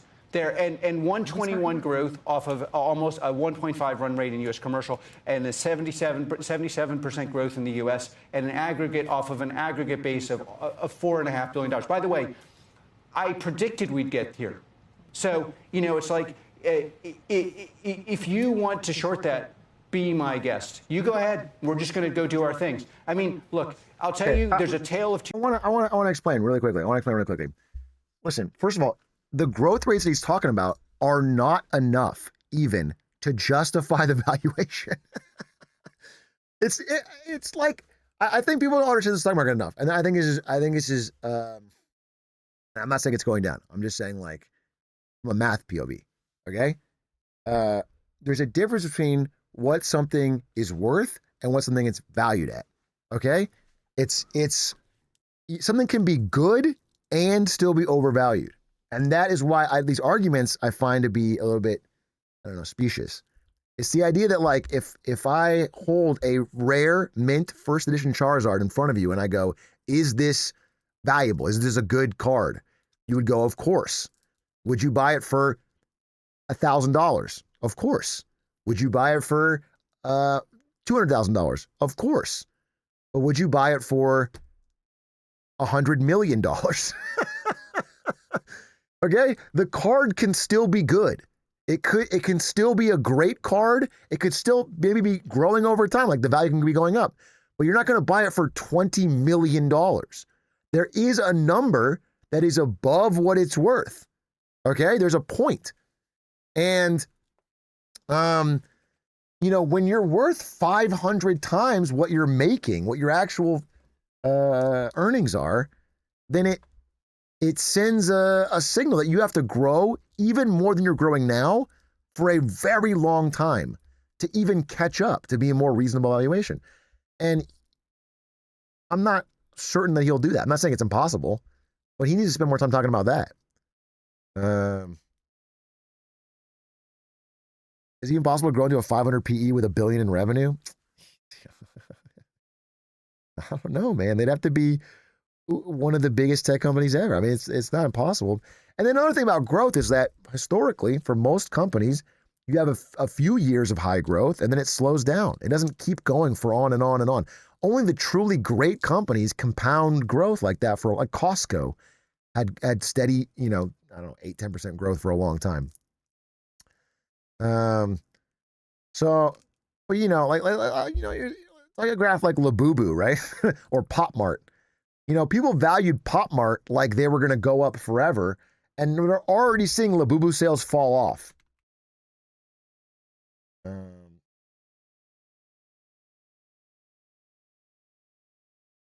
Okay, I'll show you this right here. Very similar chart to Palantir, actually.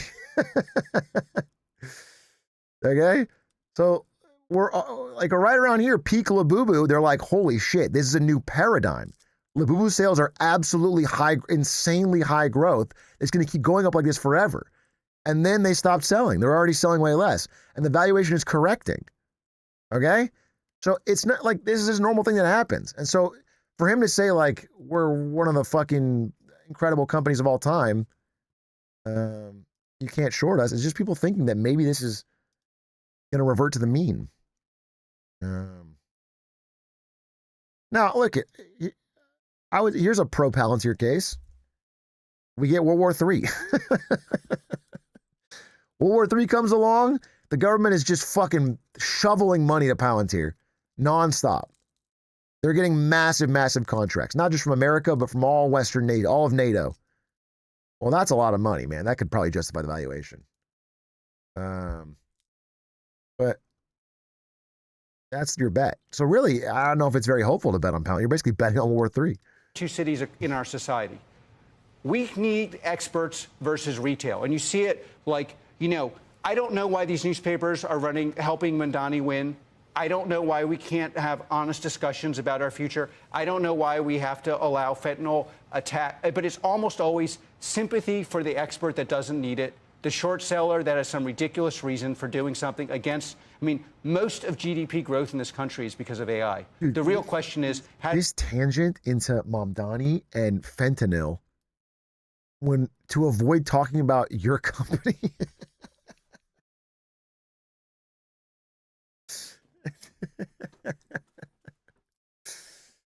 How do we grow that and expose workers? What is the worker available GDP? That's the question for our society. Instead of aligning on that, we've got these completely. And again, if the numbers weren't there, great, be my guest. But then the numbers are there. So then you're not. It's not even clear he's actually shorting us. It's probably just how do I get my position out and not look like a fool? I don't know, but I do think this behavior is egregious, and I'm going to be dancing around when it's proven wrong. All right, we get another ad for Hero Wars. What's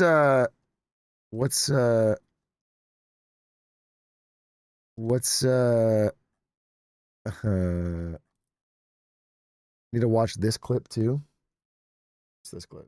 Appreciation for the German culture. Didn't we just watch this one?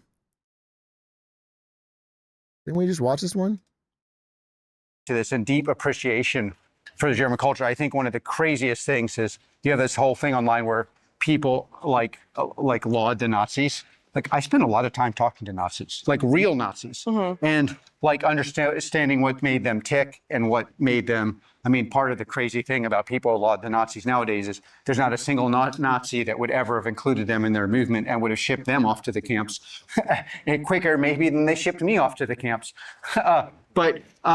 And it's like but to this and deep appreciation. He's a character, huh? He's a character. Talks to a lot of Nazis. Dude, that's so funny. She's just like, oh. Her response. Maybe then they shipped me off to the camps. Her face. And oh,